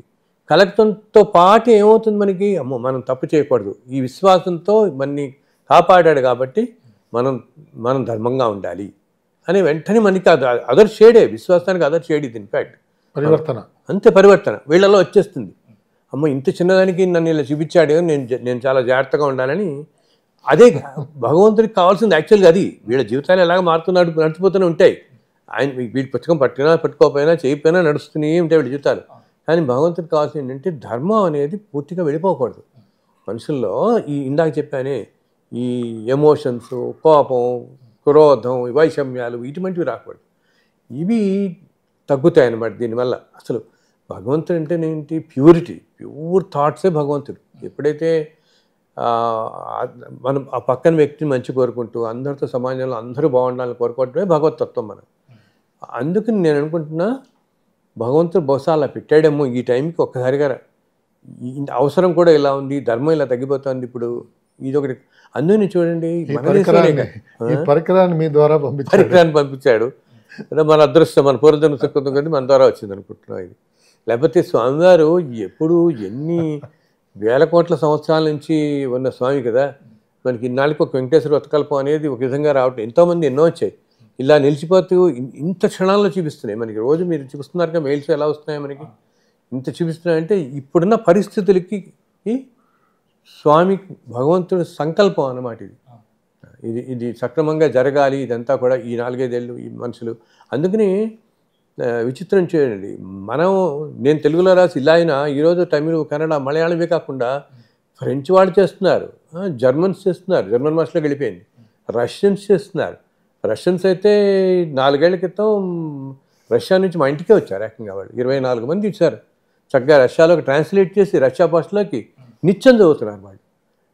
ఫ్రెంచ్ వాళ్ళు, ఫ్రెంచ్లో ఒక అమ్మాయి అండి, నేను డాలస్ వెళ్ళినప్పుడు కలిసి ఆవిడ వాళ్ళ కూతురికి ఆనంద్ అని పేరు పెట్టుకొని మన మెట్టెగేన్ పుస్తకాన్ని she has translated into French లాంగ్వేజ్లో ట్రాన్స్లేట్ చేసి అక్కడ చదువుతున్నారు చక్కగా. అదంతా డిస్ట్రిబ్యూట్ చేసుకుంటున్నారు వాళ్ళు. అంటే ఏంటి, అన్ని దేశాల వాళ్ళు అన్ని చోట్ల కూడా మంచి మార్గంలో నడవాలని ఈ టైంకి కాలంలో ఈ టైంకి అనమాట. నేను ఎప్పుడు కూడా కాల ప్రవాహాన్ని చూస్తాను. ఏది మాట్లాడినా ఎప్పుడు మాట్లాడినా కోట్ల జన్మల నుంచి వస్తున్న ఇది మనం ఎందుకంటే ప్రతి మనిషి ఈ ఇన్స్టెంట్, ఈ గంట, ఈ రోజు, ఇది నాకు అయిపోవాలి, అసలు ఇది ఈ గంట ఈ రోజు అనేది అసలు ఇంత అణువంతా మన జీవితంలో కదా. ఈ 60-70 సంవత్సరాల జీవితంలో ఎన్ని కోట్ల జన్మల నుంచి పరంపర ఇలా వస్తూ పోతుంటే, ఇలా కాకుండా బ్రాడ్నెస్ తెచ్చుకోవాలి ప్రతి మనిషి కూడా. మనం ఈరోజు తప్పని చేస్తున్నామంటే దీన్ని తర్వాత ఉంటాయి రిపర్కషన్స్ చాలా. అది ప్రతి మనిషి అది గ్రహించగలగాలి. నాకు ఇదే శాశ్వతం ఇదే అనుకుంటే చాలా కష్టాలు పొందుతాడు. నేను ఇందాక వస్తుంటే ఇక్కడికి వస్తున్నప్పుడు చాలా తమాషా గమనించాను. మేము వస్తుంటే పొద్దునంతా మాకు ట్రాఫిక్ చాలా లేటు, ఈ ఐటీ ఆఫీసెస్కి వెళ్ళే టైం కదా, సో గంట పట్టేసింది. మధ్యలో ఒక చోట ఒకటిపల్లి ఏరియా అది దాటిన తర్వాత మాకు చాలా స్లోగా వెళ్తుంది కాదు. ఒక అతి కష్టంలో ఉన్న బిచ్చగాళ్ళు లాంటి అతను నా కార్ దగ్గరికి వచ్చి నుంచాడమ్మా. ఏంటంటే అసలు పూర్తిగా బట్టలు తిరిగిపోయి మాసిపోయి అసలు తిండి లేదు మనిషికి, చాలా దీని స్థితిలో ఉన్నాడు అనమాట. అండ్ వెహికల్ చాలా స్లోగా వెళుతుంది, అసలు జస్ట్ ఇలా వెళుతున్నాయి అనమాట. ఏదో నేను చేసేదో ఏదో వేసాను అతని చేతిలో, నమస్కారం పెట్టుకున్నాను, వెళ్ళాడు. ఆశ్చర్యపోతా, అతని జీవితం ఏంటో తెలుసా, ఆశ్చర్యపోతావు అంటే చెప్తున్నా, జన్మజన్మల మనుషుల్ని కష్టాలు ఎలా తీసుకెళ్తాయని. ఇప్పుడు ఈరోజు మనం ఇది భాగ్యనగరం అంటున్నాం, అవును కదా. భాగ్యనగరం అనేది ఈ నిజాం పరిపాలన, ఇది 400 సంవత్సరాల క్రితం. ఇంతకుముందు ఇంకా వెనక్కి పెడితే ఇవన్నీ కూడా రాజ్యాలు, ఇవన్నీ కూడా సంస్కృతులు, రాజ్యాలు ఇవి. అలా ఈ ప్రదేశంలో ఒక 40-50 వేల సంవత్సరాల క్రితం, అంటే 40,000 సంవత్సరాల క్రితం అంటే మనం ద్వాపరయుగంలో వెళ్ళిపోతాం అంతే కదా. 5,000 సంవత్సరాల తర్వాత ద్వాపరయుగంలో వెళ్ళిపోయాం మనం. బట్ ఎప్పుడు మనం అందరం గుర్తుంచుకోవాల్సింది ఏంటంటేనండి, నాయన అందరికీ నేను చెప్తాను, ఇదే నేల, ఇదే ప్రదేశం, ఈ నేల మీదే రాముల వారు నడిచారు, ఈ నేల మీదే శ్రీకృష్ణుడు నడిచాడు, ఈ నేల మీదే అన్నమయ్య నడిచాడు, పురంధరదాసు, రమణ మహర్షి, మహానుభావులు, దేవతలు, సాక్షాత్తు భగవంతుడు పరమేశ్వరుడు ఎన్ని రూపాల్లో తిరిగిన నేల మాత్రం ఇదే. నేల ఎక్కడికి పోలేదు కదా. ఇప్పుడు శ్రీకృష్ణ అవతారం అవుతాగా ఆయన భూమత పట్టుకోలేదు, ఆయన ఏమి ఆయన నడయాడిన ప్రదేశాలన్నీ ఇలాగే ఉన్నాయి.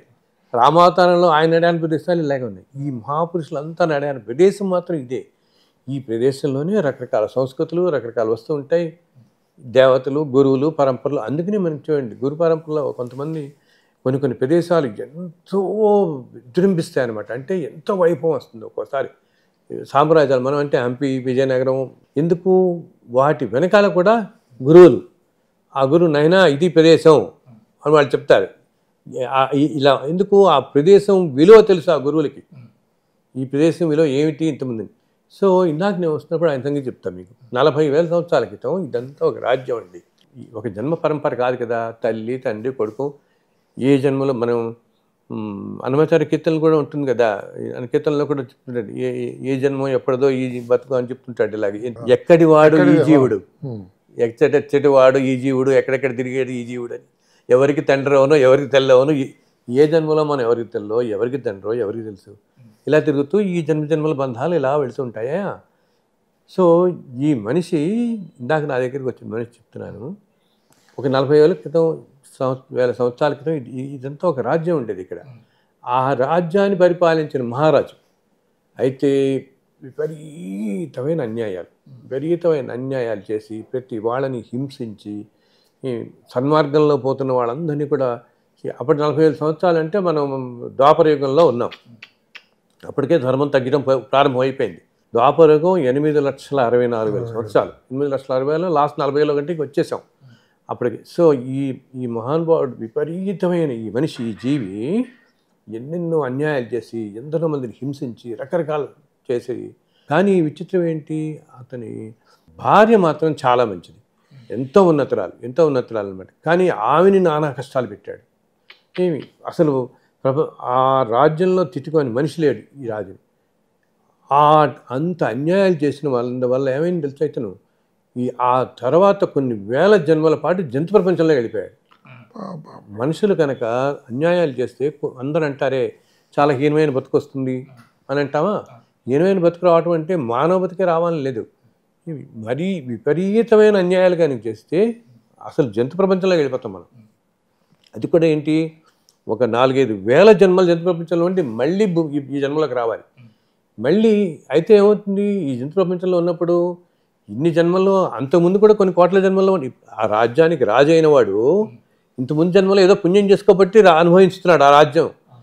మళ్ళీ పాపాలు చేశాడుగా, ఈ పాపాలన్నిటికీ ఈ జంతు ప్రపంచంలోకి వెళ్ళి ఆ మనిషిని నేను చూశానండి. అమెజాన్ ఫారెస్ట్లో, ఆఫ్రికా అడవుల్లో కోతుల్లాగా పిల్లుల్లాగా అన్నీ చేసి ఒక ఆల్మోస్ట్ ఒక 10,000 జన్మలు అటువంటివన్నీ జీవించి చివరికి ఒక 4 జన్మల క్రితమే మళ్ళీ మనిషి జన్మ లభించి కూడా ఎటువంటి దీన పరిస్థితిలో ఇప్పుడున్నాడు. అదే విచిత్రం. ఎందుకున్నాడు ఇక్కడ, ఈ ప్రదేశాంతో కనెక్ట్, ఆ మనిషి కనెక్ట్ అనుబంధం ఉంది ఈ ప్రదేశానికే కదా రాజు ఒకప్పుడు.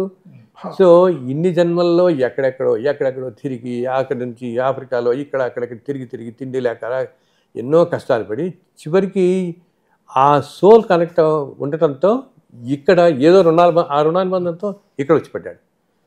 అదే విచిత్రం ఏంటి తెలుసా, నా ముందు కారు ఉందండి, నా ముందు కారులో ఆ జన్మలో ఈ మహానుభావుడు భార్య ఎవరుందో ఆవిడ చక్కగా కూర్చుని వెళ్తుంది. ఆవిడ చేసుకున్న పుణ్యానికి ఆవిడ మంచి జీవితంలో ఉంది ఇప్పుడు. బట్ ఎవరికి ఏం తెలియదు కదా, అతనికి ఏమీ తెలియదు. బికాస్ మరపు అనేది మనకి ఈ జన్మలోనే మర్చిపోతాం. ఆ జన్మలో గుర్తుంచుకుంటే మనుషులు బతకలేరు. ఈ జన్మదే మన నిన్నటి ఈరోజు అంటాను చూస్తారా, ఎప్పటికప్పుడు ఏ క్షణం మరపు అనేది పెట్టాడు కాబట్టి అంటాం.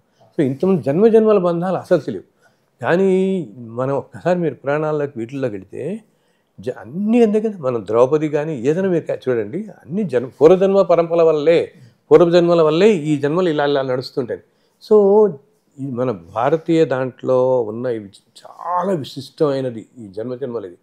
మీకు ప్రతి దానికి మన జీవితాల్లో చూసే వైరుధ్యాలు అన్నిటికీ సమాధానం ఈ కర్మ సిద్ధాంతంలో దొరుకుతుంది. మనకి ప్రతి దానికి దొరుకుతుంది.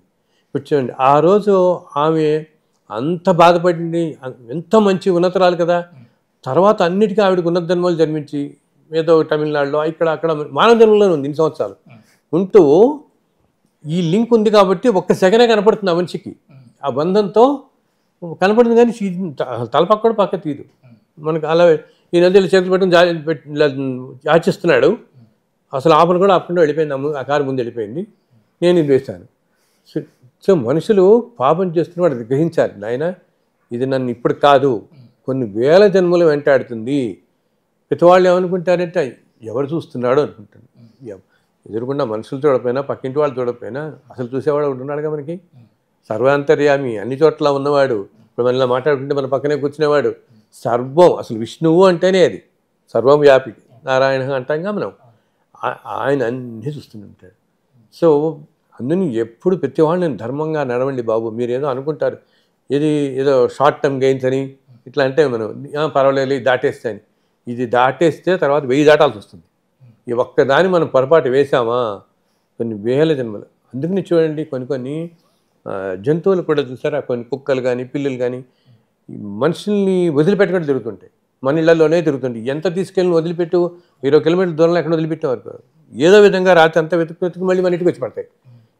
ఏంటంటే ఇవి ఇలా ఏవో పాపకార్యాలు చేసుకుని ఏదో మనతో ఎక్కడో ఏదో లింక్ ఉండి ఈ జంతు జన్మల్లోకి వెళ్ళిపోయి వాటికి మానవ జన్మ లభించే ముందు మానవుల దగ్గరగా వస్తాయి. ఇప్పుడు ఈ కుక్కే ఈ పిల్లి ఆఫ్రికా అడవుల్లో కూడా ఉండొచ్చు కదా, అవునా? ఎక్కడో అమెజాన్ రైన్ ఫారెస్ట్లో ఉండొచ్చు, ఎక్కడో ఉండొచ్చు. ఓకే, అలా అన్నీ అయిపోయి ఆ జన్మలన్నీ ఇంకా మానవ జన్మ దగ్గరికి వచ్చే ముందు మనుషుల దగ్గరికి వచ్చేస్తాయి. అందులో ఇదంతా సోల్కి తెలుస్తూ ఉంటుంది. విచిత్రం ఏంటంటే ఇప్పుడు మన సోల్కి అన్నీ తెలుస్తాయి, but mind in the human body ఇది లాజిక్ వెళ్ళిపోతుంది. అంతా లాజిక్, ఇది ఎట్లా అయితే ఎట్లా, అది ఇట్లా కదా, ఈ లాజిక్ వల్ల అది గ్రహించలేకపోతుంది.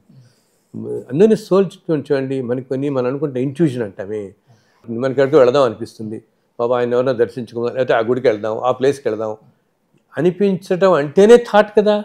అనిపించడం అని పెడుతుంది ఎవరు? నీ సోల్ పెడతాను.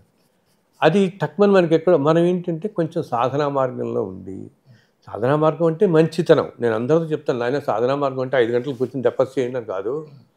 మంచి మార్గంలో ఉండండి, మంచి ఆలోచిస్తుండండి, నలుగురు మంచి చేస్తుండండి. మంచి మార్గంలో ఉంటున్నప్పుడు మనలో ఏంటంటే అసలు అందరూ చెప్తారు కదా, ప్రతి మనిషిలోనూ ఎంతో శక్తి ఉంటుంది. ఎంత శక్తి మనం వినియోగించుకునేది అసలు మిలియన్త్. మనకంట కొన్ని జంతువులు బ్రహ్మాండంగా వినియోగించుకుంటాయి వాటిలో శక్తిని, ఎన్నో రకాల 6 సెన్స్. మనటంగా అప్పుడు చూడండి, సునామీ వచ్చినప్పుడు ఏనుగులన్నీ హైయెస్ట్ దానికి వెళ్ళిపోయాయి. బికాస్ నేచర్లో వచ్చే డిఫరెన్సెస్, ఎనర్జీ వేవ్స్ అనేవి గ్రహించగలుగుతాయి, మనిషి గ్రహించలేకపోతున్నాడు.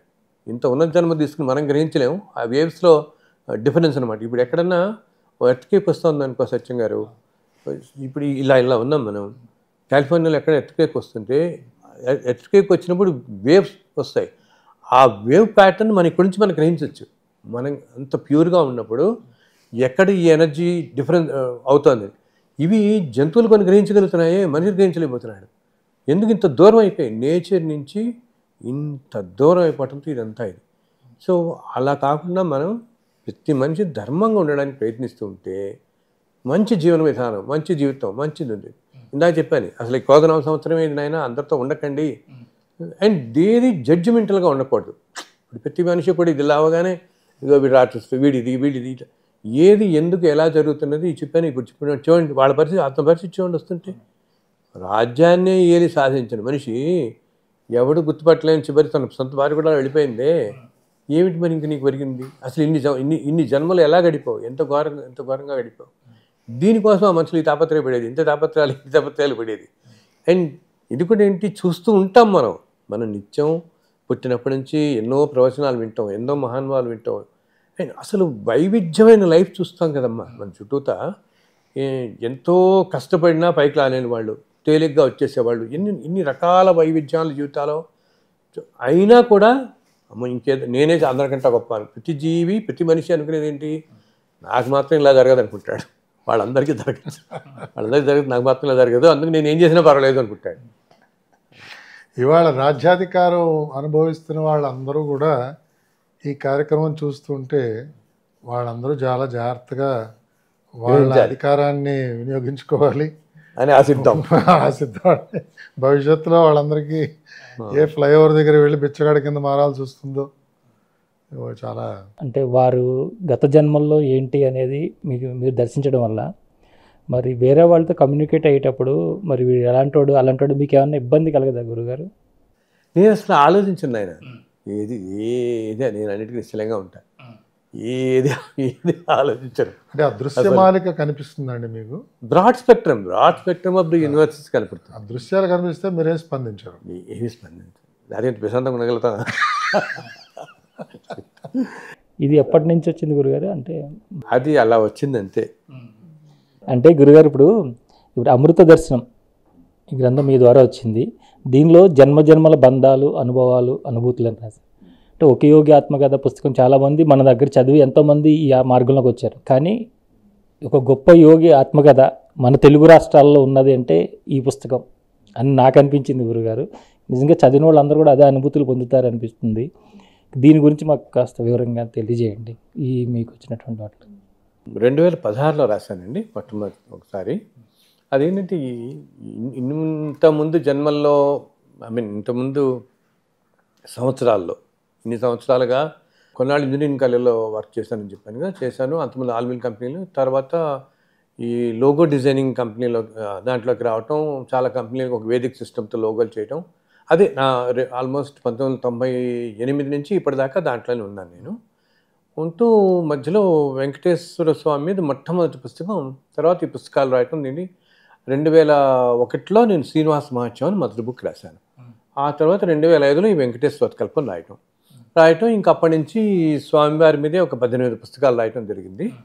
ఇట్లా అవుతుండగా ఈ పుస్తకాల వెనకాల కానీ ఇప్పుడు పుస్తకం ఎవరికి పెడుతుంది, మొదటి పుస్తకం ఎలా ఇలా ఎన్నెన్నో వాటిల్లో ఏదో జన్మల్లో బంధం, ఏదో కారణం ఉన్న వాళ్ళే కనెక్ట్ అవుతూ ఉంటాం మనం. ఇప్పుడు మనం కూడా అందరి జీవితాల్లో కూడా చూడండి, ఇలా మనం చదువుతుంటే మనం ఏదో ఎక్కడెక్కడో ఉద్యోగాలు చేస్తున్నాం రకరకాల ప్రదేశాల్లో. కానీ ఏదో ఒక ప్రదేశంలో ఒక చోట ఉద్యోగం చేస్తున్నప్పుడు ఎవరితోనో ఒకరితో మనకి బాగా కనెక్ట్ వస్తాం. వాళ్ళు చాలా క్లోజ్ అయిపోతారు వాళ్ళు మనకి. ఎందుకు అంటే ఇంతకుముందు జన్మల్లో ఏదో బంధం వెళతాం మనకు ఉంటుందన్నమాట. నేను ఎప్పుడు చెప్తాను, ఒక జన్మ కాదు ఇన్ని కోట్ల జన్మలని. సో మనం ఏంటంటేనమ్మా, ఎప్పుడైతే చాలా ప్యూర్గా మన థాట్స్ వాటిల్లో ఉంటామో అప్పుడు మనకి ఈ నేచర్లో ఉండే రకరకాల విశేషాలన్నీ మనకు కనపడుతుంటాయి. ఇంకా ఆటోమేటిక్గా మనకు కనిపిస్తాయి మనకి ప్రకృతిలో ఉండేవన్నీ కూడా. బికాస్ మనం ప్రకృతి అంటేనే భగవంతుడు కదా, ప్రకృతితో కలిసిపోతాం పూర్తిగా. ఫిజికల్గా మనం మన ఫామ్లో ఇలా ఉన్నా కూడా ఎప్పుడైతే మనం మనస్సుని ప్యూరెస్ట్ ఫామ్లో మనం ఉంచుకుంటామో దానికి నేను చెప్తాను, దానికేమి అంటే ఓకే పూజల ద్వారా కానీ, సాధన ద్వారా కానీ, మెడిటేషన్ కానీ, రకరకాల మార్గాలు ఎన్నో మార్గాల్లో సాధించటం ఒకటి. ఏమీ లేకుండా నువ్వు అన్నిటికన్నా ధర్మాన్నే పట్టుకుని అలా ఉన్న వాళ్ళని మన పురాణాల్లో ఎంతోమందిని చూస్తున్నాం. ఇలా ఓన్లీ ప్యూరిటీ ఆఫ్ మైండ్లోనే భగవంతుడు దగ్గర అయిపోయేవాళ్ళు, భగవత్ తత్వంతో ఏకమైపోయేవాళ్ళు, ఆయన దగ్గరగా ఉండేవాళ్ళు, ఆయన తత్వానికి ఏకమయ్యేవాళ్ళు చూస్తాం కదా. ఇట్లా ఉన్నప్పుడు మనకేంటంటే నేచర్లో భగవతత్వానికి ఎప్పుడైతే అంత దగ్గరగా ఉన్నామో ఎన్నో విషయాలు కనపడతాయి. అలా నాకు ఒకరోజు 10-15 సంవత్సరాల క్రితం ఇప్పుడు ఇంతకుముందు జన్మల్లో నన్ను కలిసిన వాళ్ళందరూ ఈ జన్మలో ఎలా కలుస్తున్నారు, మధ్యలో ఎక్కడున్నారు వీళ్ళు, ఇదంతా అవగతమైంది నాకు. సో ఇది అందరి జీవితాల్లోనూ జరుగుతూనే ఉంటుంది అది అని చెప్పి నేను సరే అట్లీస్ట్ ఒక బుక్ లాగా రాద్దాం. ఒక 108 మంది మన ఇంతకుముందు జన్మల్లో కలిసిన వాళ్ళు ఈ విధంగా ఇప్పుడు మన దగ్గర వాళ్ళు, మన ఊళ్ళో వాళ్ళు, మన అన్నదమ్ములు, మన బిల్డింగ్, మన చుట్టుపక్కల ఉండేవాళ్ళు కలవటం ఒక ఎత్తు. ఎక్కడో ఏదో జర్మనీలో చిన్న పల్లెటూరులో ఉండేవాడో, లేకపోతే ఏదో వెస్ట్ బెంగాల్లో ఎక్కడో చిన్న పల్లెటూరులో ఉండేవాళ్ళు, అసలు వాళ్ళకి ఇప్పుడంటే మనం ఈ లాస్ట్ సంవత్సరం నుంచే నేను యూట్యూబ్లో ఇంటర్వ్యూలు ఇవ్వటం. ఇంతకుముందు ఇది ఏమీ లేదు కదా, ఎక్కడో ఏదో ఇంటర్నెట్లోనో అసలు తెలవడం కూడా చాలా విచిత్రంగా తెలవాలి వాళ్ళకి.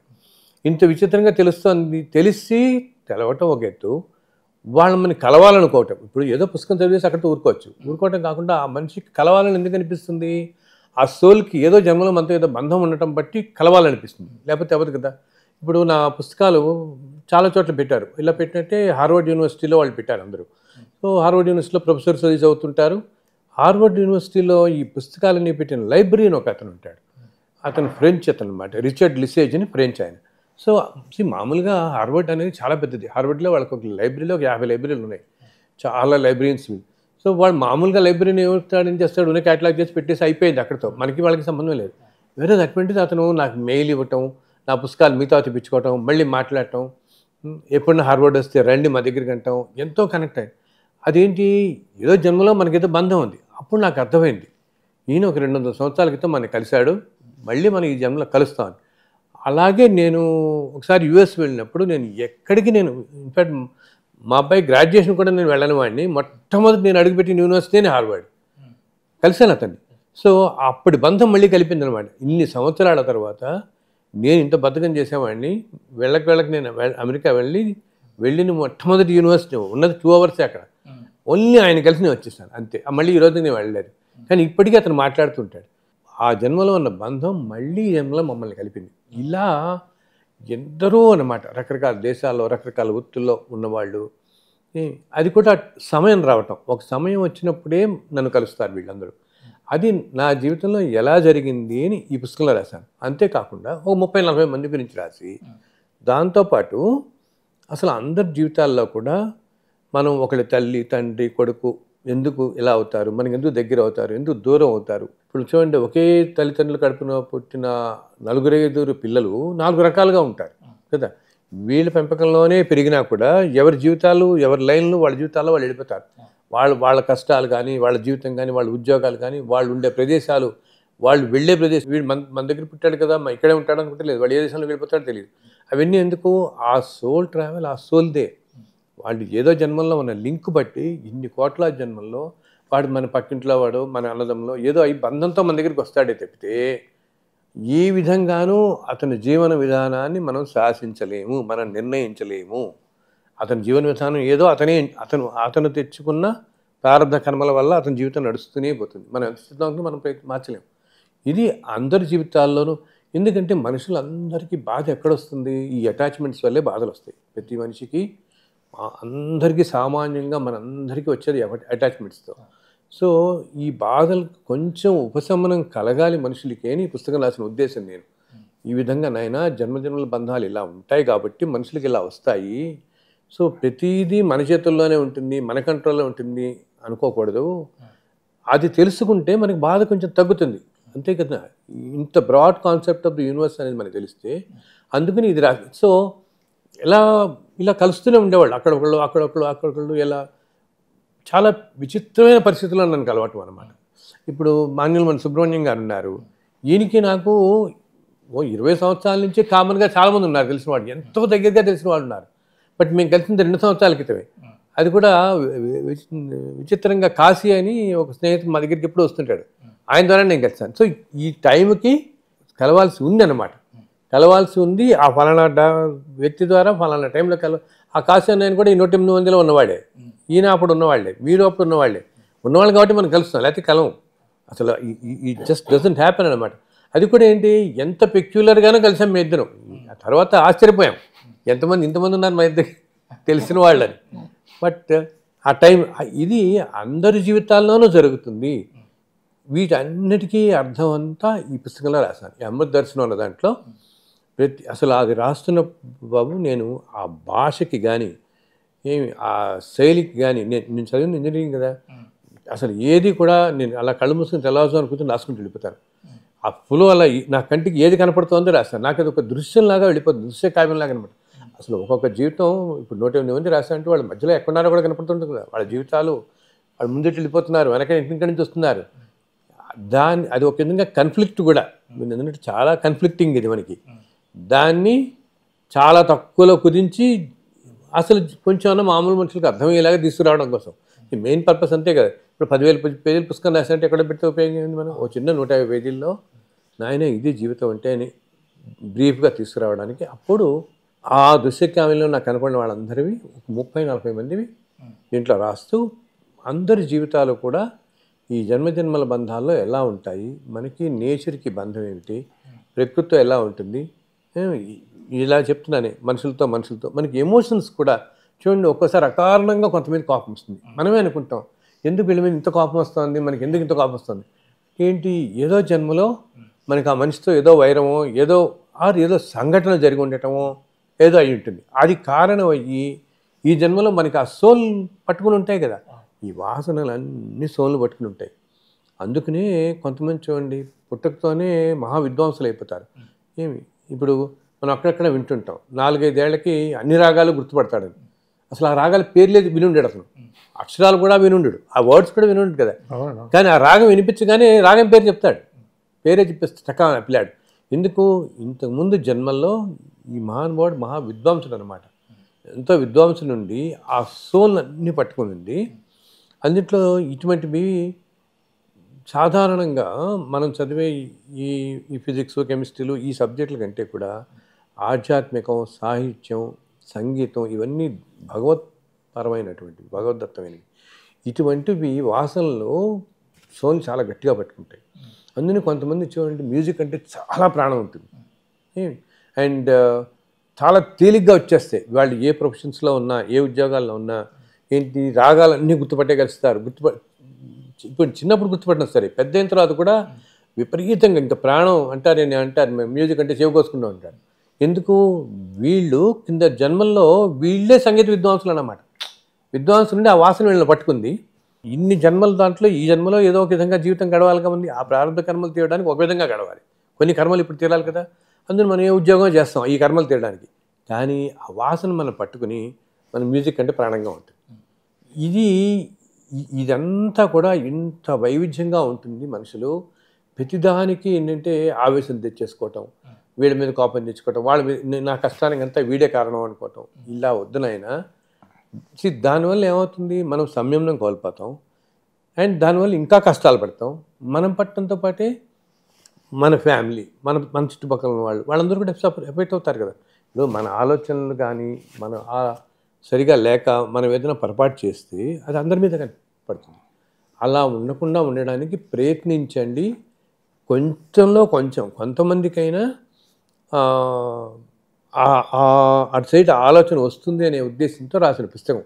దానికి కూడా నేను అనుకుంటానమ్మా, ప్రతిదీ ఒకటి సాహిత్యంలో కానీ సంగీతం వీటిలో ఏదన్నా ఒకటి లోకానికి వస్తోంది అంటే, లోకంలోకి వస్తోంది అంటే దానికి భగవత్ ప్రేరణ ఉంటుంది. అండ్ ఏదో ఒక ఉద్దేశం ఉంటుంది. అది చాలాసార్లు రాసిన వాళ్ళకు కూడా తెలియపోవచ్చు, రాసిన వాళ్ళకు కూడా తెలియదు. ఏంటి అది ఆ కాలానికి ఎందుకు ఇది వస్తుంది, మనం ఏదో రాసాం మనం చేసాం అనుకుంటారు కొంతమంది. కానీ భగవంతుడి ఉద్దేశం ఏది, భగవంతుడి సంకల్పంతో ఏ కాలాల్లో. అందుకని మనం చూడండి, పెద్ద పెద్ద గ్రంథాలన్నీ ఒక కాలం ఉంటుంది. ఈ కాలంలో ఇది వచ్చింది మనం చెప్పుకుంటాం కదా, ఈ కాలంలో అది వచ్చింది, ఈ టైంలో ఇది వచ్చింది, అప్పుడు ఇలా వచ్చింది, ఇట్లా అని. సో ఆ టైంకి దానికి ఒక ఉద్దేశం ఉండే వస్తాయి బయటికి అవన్నీ కూడా. ఎందుకు ఇప్పుడు ఇందాక నేను చెప్పాను, ఈ 7 సంవత్సరాలు మనుషులు అందరూ సంయమనం కోల్పోతారు, అధర్మం, అందుకని వచ్చిందేమో ఈ పుస్తకం అనుకుంటాను. లేకపోతే నేను 10 ఏళ్ల క్రితం రాయలేదు కదా, ఇప్పుడు వచ్చింది ఇది. ఎప్పుడైతే మనిషి మన ప్రయత్నం మనం చేస్తూ పోతుంటామో భగవంతుడు అన్నిటినీ వనగూరుస్తాడు ఆయన. ఇందాక మీరు చెప్పినట్టే మనకు కనుక గట్టి సంకల్పం ఉండి, లేదు మనం మంచి మార్గంలో ఉండాలి, ఇలా ఎమోషన్స్ అవి తగ్గించుకోవాలనుకున్నప్పుడు ఆయన మన మంచి ఒక గురువుని చూపిస్తాడు, ఓ పుస్తకం చూపిస్తాడు, ఓ ప్రదేశం చూపిస్తాడు, అన్నీ మనకి వనగూరుస్తాడు ఆయన. ఎందుకంటే భగవంతుడు ఎప్పుడు నేను చెప్తుంటాను, ఆయనకి మంచి మార్గంలో నడుద్దాము అని ఉండేవాళ్ళు చాలా తక్కువగా కనపడుతున్నారు ఈ కాలంలో. ఆయనకి ఇంకా రాను తగ్గిపోతున్నారు. సో ఎక్కడికి అంతమంది కలపడినా ఆయనకి ఏదో విధంగా ప్రయత్నం చూస్తున్నాడు ఆయన. ఎందుకంటే వాళ్ళ వాళ్ళు ఇంకో 10 మంది ప్రభావితం అవుతారు కదా. సో ఇవన్నీ కూడా ఆయన చేసిన ఏర్పాట్లు అవే అన్నమాట. అప్పుడు కొంచెం అధర్మం లేకుండా మనుషులందరూ ఇలా ఇప్పుడు చూడండి, ఎర్త్ క్వేక్స్ ఎన్ని వింటున్నాం కదా, తుఫాన్లు, ఎర్త్ క్వేక్లు అండ్ విపరీతమైన టెంపరేచర్స్, ప్రకృతి అంతా రకరకాలుగా ఇది అవ్వటం, ఎన్నో కుటుంబాల్లో ఎన్నో అసలు ఏంటి అనుకోని పరిస్థితులు, అనారోగ్యాలు, అకాల మరణాలు ఎన్నెన్నో చూస్తున్నాం. ఎందుకు ధర్మం అనేది పూర్తిగా దిగజారిపడిపోయి ఈ ఎనర్జీ అనమాట. దానివల్ల నెగిటివ్ ఎనర్జీ. 6 ఋతువులు అనేవి ఇప్పుడు ఎక్కడున్నాయి మనకి, అన్ని ఋతువులు కలిసిపోయి ఎప్పుడు ఎండాకాలం అన్నట్టు ఉంటుంది. ఒకప్పుడు చక్కగా ఋతువులు చెప్పుకునేవారు కదా, శరత్ నవరాత్రులు, వసంత నవరాత్రులు ఎంత బ్రహ్మాండంగా వర్ణించేవాళ్ళు మన కవులు. అసలు ఆ కాలం ఎలా ఉండేది, ఆ కాలానికి తగ్గట్టుగా ఓ ఋతువులు అనేవి లేవు. ఎందుకు ఎనర్జీ అనేది డిస్టర్బ్ అవుతుందో అన్ని ఋతువులు డిస్టర్బ్ అయిపోతున్నాయి. అదే మనుషుల మీద జీవుల మీద అన్ని ప్రభావం చూపిస్తుంది మనకి. అది దానికి బహుశా భగవత్ సంకల్పం అనుకుంటాను నేను. భగవత్ సంకల్పం ప్రకారం వచ్చింది కాబోలు పుస్తకం అనుకుంటున్నాను. ఈ గ్రంథంలో మీరు ఒక 4 జన్మలు చూసుకున్నారు వెనకెళ్ళి. అలాగే హిమాలయాల్లో మీరు గురువుగా ఉన్నారు. 2 సంవత్సరాల క్రితం ఒక ఆశ్రమం ఉండేది. ఆశ్రమంలో ఉన్నప్పుడు రకరకాల ప్రదేశాల నుంచి వచ్చి కలిసిన వాళ్ళందరూ మళ్ళీ ఈ జన్మలో నన్ను కలుస్తున్నారని రాశాను దాంట్లో నేను. అంటే వారు వచ్చే ముందు కానీ లేదా వారు వచ్చిన తర్వాత కానీ మీకు తెలుస్తుందండి, ఆ సూచనలు అందుతాయి? తెలుస్తుందండి, తెలుస్తుంది. ఇంకా ఎంతమంది ఉన్నారు, ఎక్కడెక్కడి నుంచి వస్తారు, ఎప్పుడు వస్తారు వీళ్ళు తెలుస్తుంది. అంటే ఇప్పుడు 108 మంది అన్నారు కదా గురుగారు, దాంట్లో ఇప్పుడు దాకా ఎంతమంది వచ్చి కలిసి ఉంటారండి? చాలా మంది ఆల్మోస్ట్ ఒక 84 మంది అయ్యారు ఇప్పటికి. అప్పుడు మీరు కనెక్ట్ అయ్యి ఉన్నారు కదా, వాళ్ళు ఇప్పుడు ఈ జన్మలో కూడా మిమ్మల్ని కలిసిన తర్వాత వాళ్ళు మీతోనే కనెక్ట్ అయ్యి ముందుకు వెళ్తారు, కనెక్ట్ అయ్యి ఉంటారు, ఇంకా ఉంటారు. ఎందుకు సోల్కి తెలుస్తుంది కదా అసలు ఎందుకు కనెక్ట్ అవుతారు. వాళ్ళ సోల్కి 200 జన్మల క్రితం కలిసాం మనం. ఇప్పుడు నేనే కాదు, చాలా విచిత్రం ఏంటో తెలుసా, ఈ 108 మందిలో కొంతమందితో కూడా వీళ్ళు కనెక్ట్ అవుతున్నారు. మిగతా వాళ్ళందరూ కూడా, బికాజ్ ఈ 108 మంది ఒక సెట్ లాగా అప్పుడు ఉన్నవాళ్ళు. ఒక హిమాలయంలో ఒక ఆశ్రమంలో కొంతకాలం పాటు ఉండి సాధన చేసుకున్న వాళ్ళు వీళ్ళందరూ. ఎంతో సాధన చేయటం, అసలు పురాణాలు, వ్యాకరణాలు, చాలా గొప్ప గొప్ప విషయాలన్నీ మాట్లాడుకునే వాళ్ళు వీళ్ళందరూ. ఇప్పుడు ఏదన్నా అది 200 సంవత్సరాల క్రితం సంగతి కదా ఇది. ఆ జన్మలో ఈ వ్యక్తులందరూ అంత ముందు ఎన్నో జన్మలు ఎత్తుంటారు కదా, ఎన్నెన్నో కాలాల నుంచి ఎన్నెన్నో జన్మలు ఎత్తుంటారు కదా మనకి. సో ఆ జన్మలు ఎత్తుండటం వల్ల, ఆ ప్రారంభ క్రమాల వాటి వల్ల ఈ జన్మలో రకరకాల వృత్తుల్లో ఉంటారు వాళ్ళు. ఏ దేశంలోనో, ఏ వృత్తిలోనో, ఏ కులమో అసలు సంబంధం లేదు. నేను అందరూ చెప్తాను, కులం మతం దేనికి సంబంధం లేదు. జీవి అనేది రకరకాల ప్రదేశాల్లో రకరకాల జన్మల్లో జన్మిస్తూ ఉంటారు. వాళ్ళకున్న కనెక్షన్స్తో వాళ్ళు మళ్ళీ పుడుతుంటారు. ఇందాక ఎలా చెప్పానో కొన్ని చోట్ల చాలా పవర్ ఉంటుంది అని. హిమాలయాల ప్రదేశాలు అవన్నీ ఏంటంటే సాక్షాత్తు భగవంతుడు సంచరించిన ప్రదేశాలు, సాక్షాత్తు పరమేశ్వరుడు ఇప్పటికీ నిత్యం సంచరించే ప్రదేశాలు ఉన్నాయి అక్కడ మనకి అవన్నీ కదా. సో అక్కడకున్న సాధకులకి ఆ సోల్స్ కూడా చాలా ఎలివేటెడ్గా ఉంటుంది. ఉండి వాళ్ళు ఏంటి తర్వాత జన్మల్లో కూడా ఇప్పుడు ఈ జన్మలోకి రాగానే మళ్ళీ ఆ సోల్ తీసుకొచ్చి కనెక్ట్ అయిపోతుంది వీళ్ళకి. ఆ సోల్ కనెక్ట్ అవ్వటం వల్లే మనకి ఇంత దగ్గర అవుతారు వీళ్ళు మనకి. సో ఆ సోల్ చెప్పింది అర్థమవుతుంది వీళ్ళకి, అర్థమవుతుంది కాబట్టి మనం కలుస్తాం మనం. ఇప్పుడు ఇందాక నేను అన్నాను, ఆ రీసెర్చ్ అని ఫ్రెంచ్ అతను, అసలు అతను కలవాల్సిన ఎక్కడ ఫ్రెంచ్ అతను, నాకు ఏమిటి అవసరం మనకి వాళ్ళకి. అండ్ అంతేకాదు అతను తమాషా ఏం చేశాడంటే తెలుసా, అతను వాళ్ళకి అమెరికాలో ఒక ఇది ఉంటుంది ఏంటి, మన డిఎన్ఏ అంటే ఇంతకుముందు మనం ఎక్కడి నుంచి వచ్చామని చెప్పేసి వాళ్ళు 23andMe అని చెక్ చేసుకుంటారు. 23andMe అని చెప్పి వాళ్ళు సెలైవా శాంపిల్ తీసుకుని మన హిస్పానిక్ ఎక్కడి నుంచి వచ్చింది ఆరిజిన్ అసలు వీళ్ళని అతను చేయించాడు. కానీ చేస్తే హిజ్ యాన్సెస్టర్స్ హెయిల్డ్ ఫ్రమ్ ఏషియనే కాదు, ఇంకా ఆశ్చర్యం ఏంటి, వెనకాల ఒక 4-5 తరాలు కడితే వాళ్ళల్లో కొంతమంది వాళ్ళు మన ఈస్ట్ గోదావరి డిస్ట్రిక్ట్లో ఉన్నారు వాళ్ళు. అర్థమైందా? సో ఆ సోల్ చూడండి ఎట్లా పట్టుకుందో, అలా ఉండి ఆ వాసనల్ని ఈ జన్మలో ఫ్రెంచ్గా పుట్టిన అతను, ఇంకా నువ్వు చెప్తే ఆశ్చర్యపోతావు, అరుణాచలం వచ్చి 2 నెలలు అరుణాచలంలో ఉండి గిరి ప్రదర్శన చేశాడు మహానుభావుడు. 2 months అరుణాచలంలో ఉన్నాడు వచ్చి ఈ లిసేజ్ అన్నది. సో ఏంటి ఆ వాసనలా పట్టుకోవటం వల్ల, అండ్ ఇతను చేసింది ఏమిటి, అప్పటి ఆ గురు పరంపర అవన్నీ పట్టుకోవడంతో మిగిలిన యూనివర్సిటీస్లో ఇప్పుడు ఆక్స్ఫర్డ్, కొలంబియా వాళ్ళు ఏదో 10 పుస్తకాలు 12 పుస్తకాలు అవి పెట్టారు. హార్వర్డ్లో తెలుగు పుస్తకాలు అంటే అవన్నీ ట్రాన్స్లేట్ కాలేదు ఇంగ్లీష్లోకి. ఓకే, కొన్ని ఇంగ్లీష్లో ట్రాన్స్లేట్ అయ్యాయి. నేను రాసిన 32 పుస్తకాల్లో 4-5 ట్రాన్స్లేట్ అయ్యాయి. వేరేస్ ఈ రిచర్డ్ అన్ని తెలుగు బుక్స్ ఒరిజినల్గా పెట్టాడు. అండ్ ఈ రోజుల్లో ఏం చేస్తున్నారంటేనేమో స్పేస్ లేక డిజిటలే అందరూ ఫిజికల్ కాపీస్ లైబ్రరీస్లో పెట్టట్లేదు. ఇక స్పేస్ లేక ఎవరికి కూడా ఇన్ని లక్షల పుస్తకాలు పెట్టాలంటే. వేరే అతను ఎంత కష్టపడి అక్కడ స్కూల్ ఆఫ్ డివినిటీ అని ఉంటుంది హార్వర్డ్లో, దానికి ఫ్రాన్సిస్ క్లూనీ అని డైరెక్టర్ అనమాట ఆయన కూడా మన పుస్తకం చదువుతాడు. And he is president of American Catholic Association. And he has read our met again. మనకి అమృతదర్శనం ఇంగ్లీష్ పుస్తకం చదివాడు. చదవటమే కాదు, ఆయన పుస్తకాలు నాకు పంపించాడు. థింకింగ్ ఇంటర్ రిలీజియస్లీ అని ఒక బుక్ రాశాడు. ఈయన ఏం చేశాడు, ఇతను ఈ లిసేజీ తెలుగు పుస్తకాలు కూడా hard copies Harvard will preserve for ever అని చెప్పి పెట్టాడు నాకు. అసలు అవసరం ఉంది అతనికి. ఆ సోల్ కనెక్ట్ కాబట్టి ఒరిజినల్ తెలుగు వతకల్పం చక్కగా హార్వర్డ్ యూనివర్సిటీలో ఉంటుంది మన పుస్తకం తెలుగుది. వతకల్పం, శ్రీకృష్ణ మతం, అన్ని పుస్తకాలు తెలుగు ఉంటాయి హార్వర్డ్లో. అది ఏంటంటే ఈ సోల్ కనెక్ట్ వల్ల ఇప్పటికీ ఉన్నారు నాతో వాళ్ళు. ఇప్పటికీ మెయిల్ ఇస్తుంటాడు, మాట్లాడుతుంటారు. అందరం కూడా ఇలా కనెక్ట్ అయి ఉన్నాం.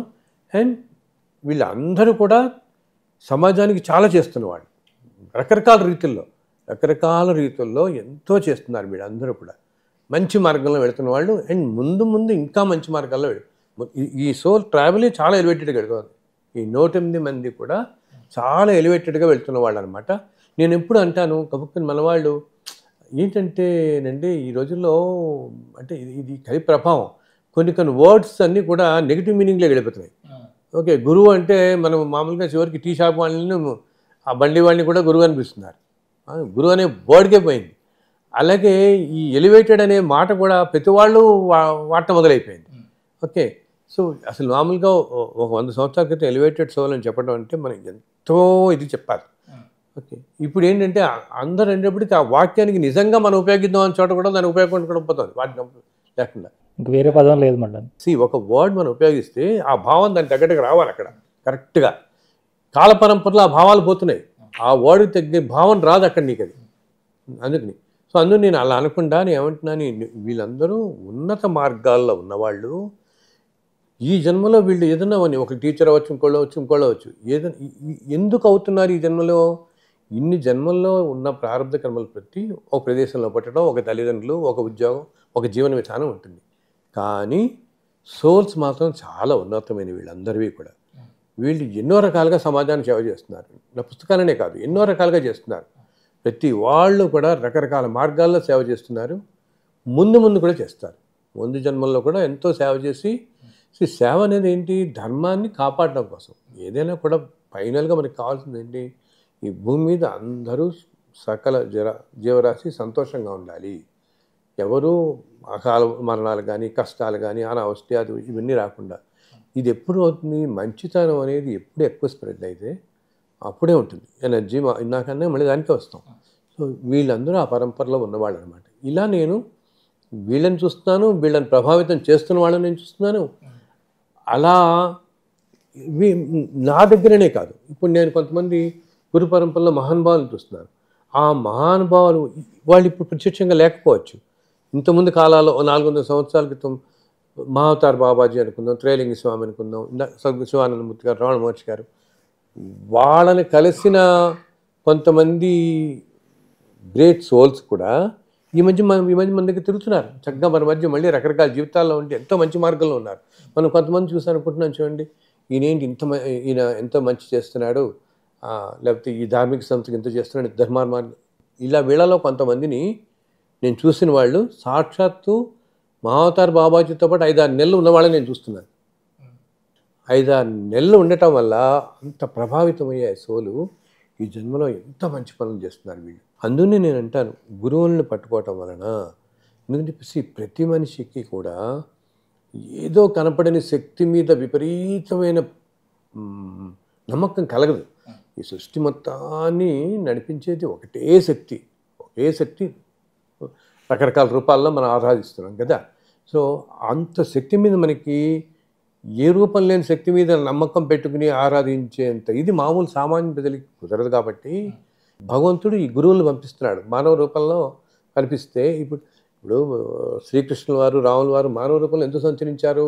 అండ్ వాళ్ళు కష్టాలు పడ్డారు కదా. కొంతమంది అనుకుంటారు, మరి వాళ్ళు ఏం ప్రారంభ కర్మ చేసి మీరు ఇప్పుడు అంటుంటారండి ప్రారంభ కర్మ వల్ల కష్టాలు పడుతుంటారు, మరి రాముల వారు ఏం ప్రారంభ కర్మ చేస్తున్నారు, కష్టాలు పడ్డారంటారు. అవును కదా. సాక్షాత్తు భగవంతుడే వచ్చిన కష్టాలు. ఎందుకంటే ఆయన కష్టాలు మానవ రూపాలే కదా వీళ్ళు వచ్చింది. మిగిలిన మానవులందరికీ కూడా కష్టాలు కలుగుతున్నప్పుడు నువ్వు ఎలా జీవించాలి అని తెలియజేయడం కోసం పడతారు వీళ్ళు. అంతేకాని వాళ్ళు కష్టపడటం అంటే కష్టం, వాళ్ళు ఏదో ప్రారంభకరమైన కష్టం కాదు అది. మీరు కృష్ణుడు చూడండి, శ్రీకృష్ణుడి జీవితంలో ఎన్నో అవమానాలు పడ్డాడు. అయినా ఆయన ఎలా తీసుకున్నాడు వాటన్నిటిని అని తెలియచెప్పడం కోసం మనకి, ఆయన మానవులందరూ మీ జీవితాల్లో ఎన్నో అవమానాలు పడినా మీరు ఎలా తీసుకోవాలో గ్రహించండి అని చెప్పడం కోసం అయినా కూడా ఆయన భగవంతుని గ్రహించిన వాళ్ళే చాలా మంది ఉన్నారు. ఇప్పుడు అంటున్నాం, కానీ ఆయన ఉన్న టైంలో ఆయన సాక్షాత్తు భగవంతుని గ్రహించిన వాళ్ళు పాండవులు కొంతమంది తిప్పితే అందరూ గ్రహించలేదు కదా. అందుకని భగవంతుడు ఏం చేస్తాడు, మానవ రూపాల్లో ఆయన అవతరించడం అనేది యుగాంతంలోనే వస్తుంది. ఒక మనకి త్రేతాయుగాంతంలో, ఒక ద్వాపర యుగాంతంలో, అలాగా యుగాంతాల్లోనే వస్తారు. కానీ మధ్యలో మనకి ఏంటంటే ఈ గురు పరంపరలో కొంతమంది ఏంటి సాక్షాత్తు భగవత్ అంశతోనే కొంచెం ఆ అంశం తీసుకుని రకరకాల రూపాల్లో మనకి ఒక టైంలో. అందుకనే వాళ్ళు కూడా చూడండి, నీకు చాలా విచిత్రంగా కొంతమంది 40 ఏళ్ళే ఉంటారు, కొంతమంది 32 ఏళ్ళే ఉంటారు, కొంతమంది 16 ఏళ్ళు ఉండొచ్చు, కొంతమంది 80. అది భగవద్ నిర్దేశం ప్రకారం జరుగుతుంది. వాళ్ళ అవసరం ఆ కాలానికి ఎంత ఉంది, వాళ్ళు ఏం చేస్తారు, వెళ్ళిపోతారు. అప్పుడు ఏంటి, మానవ రూపంలో మనిషి కనపడితే వాళ్ళ మీద మనకి ఎక్కువ గురి ఏర్పడుతుంది. అంతేగాని ఏమీ కనపడే శక్తి మీద గురి ఏర్పడదంటే చాలా కష్టం కదా. మనం చూసే గురువులు కూడా కొంతమంది వాళ్ళు ఎన్నో కష్టాలు పడతారు. ఇందాక నేను భగవంతుడే చూపిస్తాను కదా, ఈ గురువులు కూడా వాళ్ళు కష్టాలు పడతారు. అయినా వాళ్ళు ఏ విధంగా ప్రవర్తించారు అనే తీరు మనం చూసుకుంటే మిగతా వాళ్ళందరికీ ఈ లైఫ్లో ఇట్లా కదా జీవితము అని సంయమనం పాటిస్తూ ధర్మంగా ఉండటం నేర్చుకుంటారు.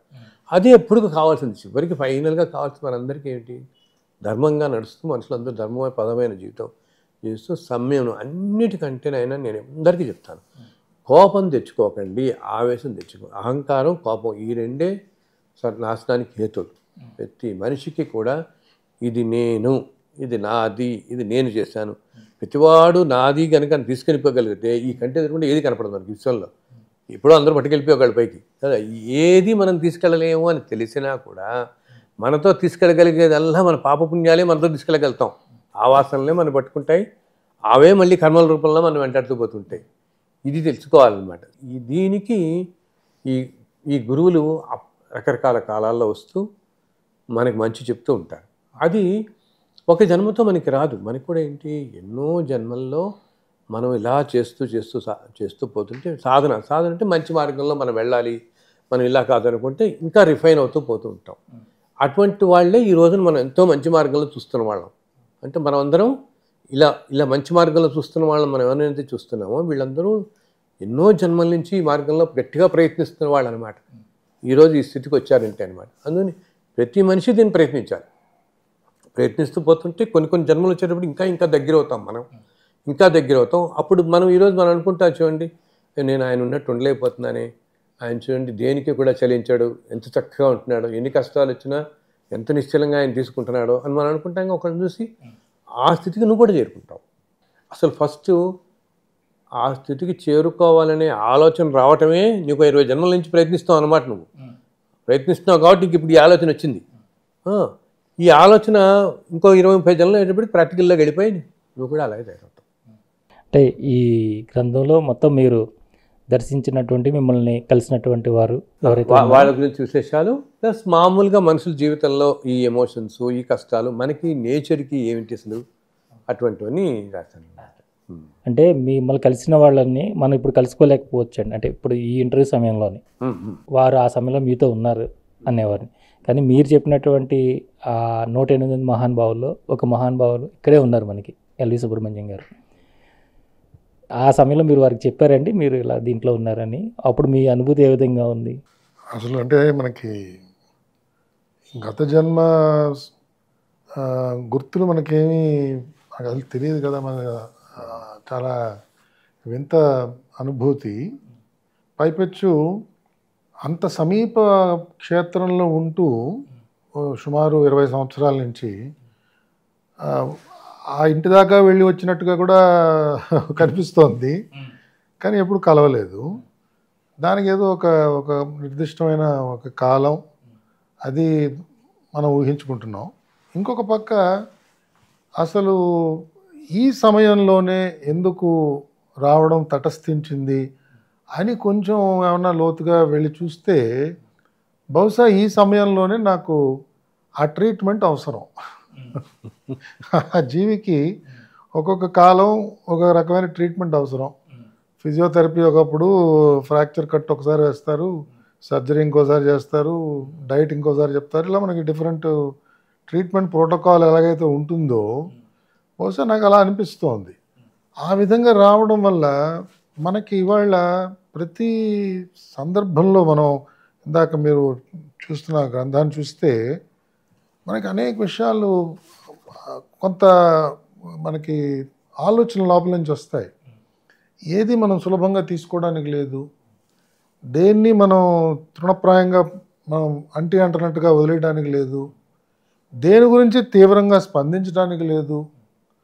ప్రతి సందర్భంలో కూడా నీ లోపల ఉన్న పదార్థం ఎంత కదిలింది, నీ బయట ఉన్న పదార్థాలు ఎంత కదులుతున్నాయి, అంటే నీ పెదవులు కదులుతున్నాయా, నువ్వు మాట్లాడుతున్నావా, లోపల నీ భావాలు ఏమైనా స్పందిస్తున్నాయా అనే ఈ రెండు మనం చాలా జాగ్రత్తగా చూసుకోవాల్సి వస్తుందండి.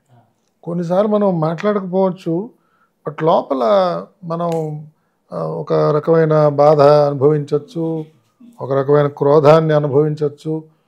అది కూడా మనం జాగ్రత్తగా సంయమనం పాటించాలి. మనం స్పందించవలసిన అవసరం లేదు. సరే, ఈ తీవ్రత ఏదైతే ఈ సందర్భంలో మనకు కనిపిస్తున్నదో కాలగమనంతో తీవ్రత తగ్గిపోతుంది. ఈ తీవ్రత ఉన్న సమయంలోనే కదా నీలో ఉన్న గొప్పతనాన్ని నువ్వు చాటుకోవాలి. ఈ తీవ్రతకి నువ్వు లొంగిపోతే ఇంక నీలో ఉన్న సత్తా ఏమిటి అని ఇలాంటివన్నీ కూడా లోపల నుంచి ఒక రకమైన సజెషన్స్, ప్రేరణలాగా లోపల నుంచి రావడం ఇవన్నీ కలుగుతూ ఉంటాయి. అలాగే ఒక సందేహం కూడా నాకు గ్రంథం చదువుతున్నప్పుడు అనిపించింది. విషయాలన్నీ రాస్తున్నప్పుడు మరి ఏం చెప్తారంటే ఆ బలానా జీవి ఒక క్షేత్రానికి వెళ్ళారు లేదా ఒక ప్రాంతానికి వెళ్ళారు, అక్కడ వారికి హనుమంతుల వారి దర్శనం అయింది. హనుమంతుల వారు వచ్చారు, ఒక చిన్న పిల్లాడి రూపంలో వచ్చారు, ఆ పక్కన కూర్చున్నారు, ఇది పాడుతున్న పాటో ఏదో విన్నారు. ఆ విధంగా ఈ జీవికి ఆ స్వామివారి యొక్క అనుగ్రహం లభించింది అని రాస్తారు. నాలో ఉత్పన్నమైన సందేహం ఏంటంటే నేను అడుగుదాం అనుకుంటున్నాను వారి అనుమతితో, మరి వారికి జరిగిన ఆ దివ్యమైన దర్శనం దాని దాఖలాలేవి ఈయనకి తెలియదు, వారికి తెలుసు, ఆ జీవికి తెలియటం లేదు. పోనీ ఆ జీవికి ఏమన్నా అనుభవపూర్వకంగా తెలుస్తున్నదా, అది మరి చెప్పట్లేదు. సో ఆ జీవి కూర్చున్నాడు, పాడుతున్నాడు, ఆయన పాట హనుమంతుల వారే వచ్చి విన్నారు, బహుశా మెచ్చుకున్నారు, పక్కన కూర్చుని వెళ్ళిపోయారు. సో ఆ అనుభవం వల్ల ఆ జీవికి కలిగిన ప్రయోజనం ఏమిటి అని ఒక ప్రశ్న కూడా నాలో ఉత్పన్నమైందండి. మీరు అనుమతిస్తే. ప్రయోజనం అంటే ఒకటి, ఈ భగవద్ దర్శనం అనేది కూడా ఏ రూపాల్లో ఎప్పుడు ఎందుకు కలుగుతున్నది అన్నది అది జీవికి తెలవాల్సిన అవసరమే లేదు. ఆ జీవికి జీవన గమనం అంతా మారిపోవడం కోసం వస్తాడు భగవంతుడు. ఆ జీవి పడుతున్న ప్రారంభ కర్మ, కొన్ని కష్టాలు ఏదన్నా అవనండి, ఓకే, అవి తీసేయడం కోసం భగవంతుడు ఏదో రూపంలో మన దగ్గరికి వస్తాడు. మనకి అది ఈ జీవి గ్రహించలేకపోవచ్చు. ఇప్పుడు మనం అంటాం చూడండి, గురువు ఇది చూపిస్తాడు, గురువు భగవంతుడు ఇది ఈయన కొలువు అని చూపించాడు అంటామే. అట్లా ఆ భగవంతుడు వచ్చేది కూడా ఎందుకంటే మనకి, బట్ సోల్ గ్రహిస్తుంది, సోల్ గ్రహించి సోల్కి ఆనందం కలుగుతుంది. అందుకని చూడండి, కొన్ని క్షేత్రాల్లో వెళ్ళినప్పుడు నాకు చాలా మంచి ఎక్స్పీరియన్స్ జరిగింది మనం చెప్పుకుంటుంటాం కదా రాగానే. నేను 20 సార్ల నుంచి తిరుపతి వెళ్తున్నాను, కానీ ఎందుకు ఈసారి నాకు చాలా బాగుంది దర్శనం, బ్రహ్మాండం జరిగిందంటాం, బాగా జరిగింది, చాలా బాగా అనిపించింది అంటాం. ఆ బాగా అనిపించడం ఏంటిది, సోల్కి అనిపిస్తుంది. ఎందుకు బాగా అన్నది మైండ్కి అర్థం కాదు. ఇప్పుడు సాక్షాత్తు భగవంతుడే మనకి ఏదో దర్శనం ఇచ్చింటాడు ఏదో రూపంలో అప్పుడు. సో సోల్ గ్రహించింది, అందుకని soul is feeling happiness. So మనం అందరితో చెప్తుంటాం, ఈసారి చాలా బాగా అయింది నాకు దర్శనం, అసలు ఇంత హ్యాపీనెస్గా నేను ఎప్పుడు వెళ్ళలేదు అంటాం.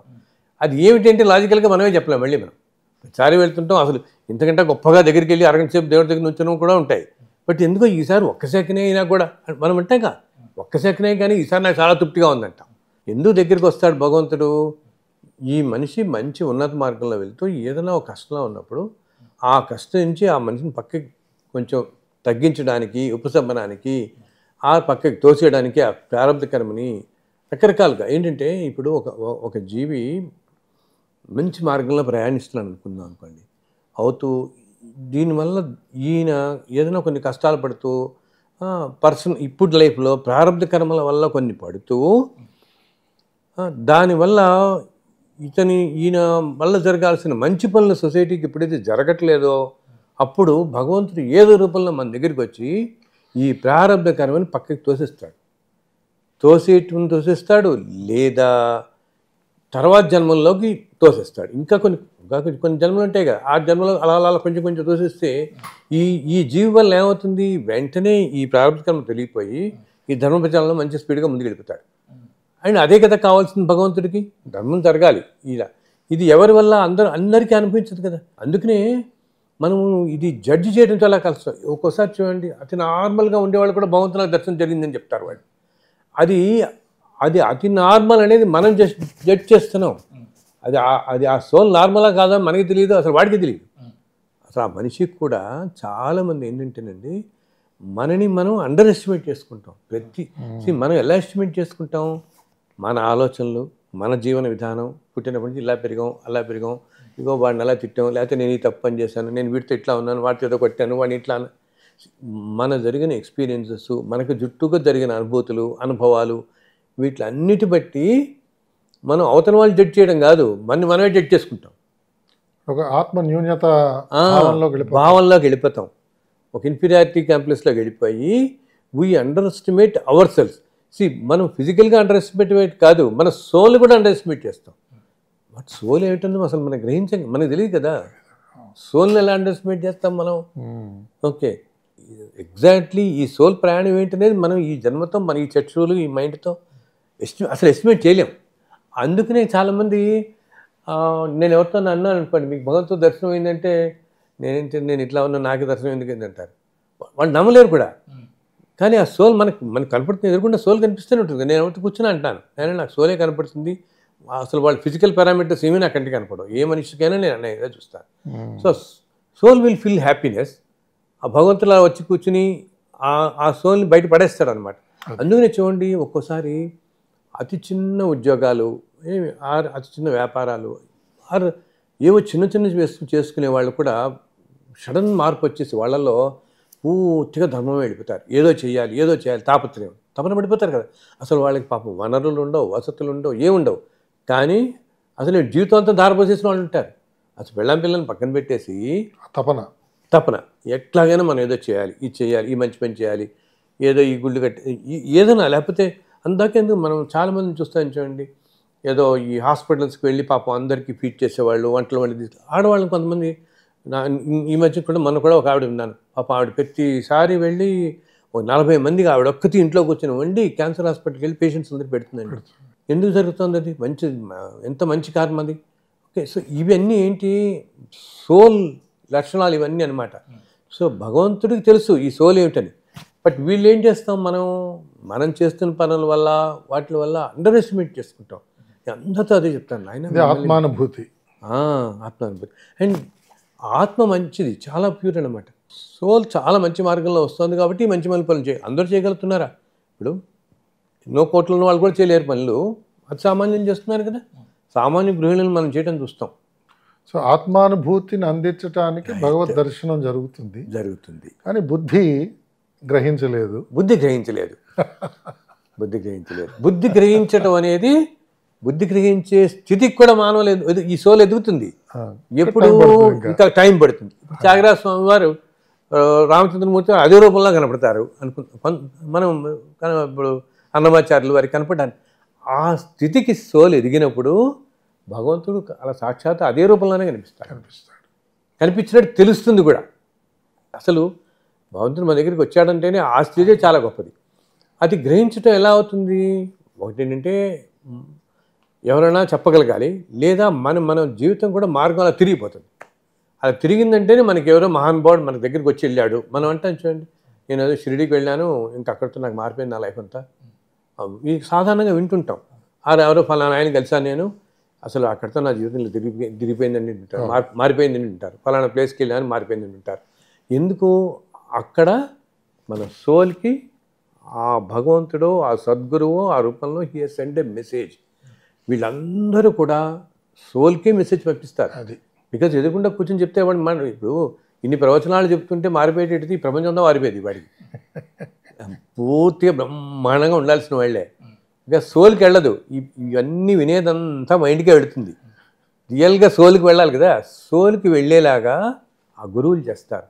గురువులు ఆల్రెడీ మంచి మార్గంలో ఉండే మనుషులకి ఆ సోల్కి పంపిస్తారు మెసేజ్.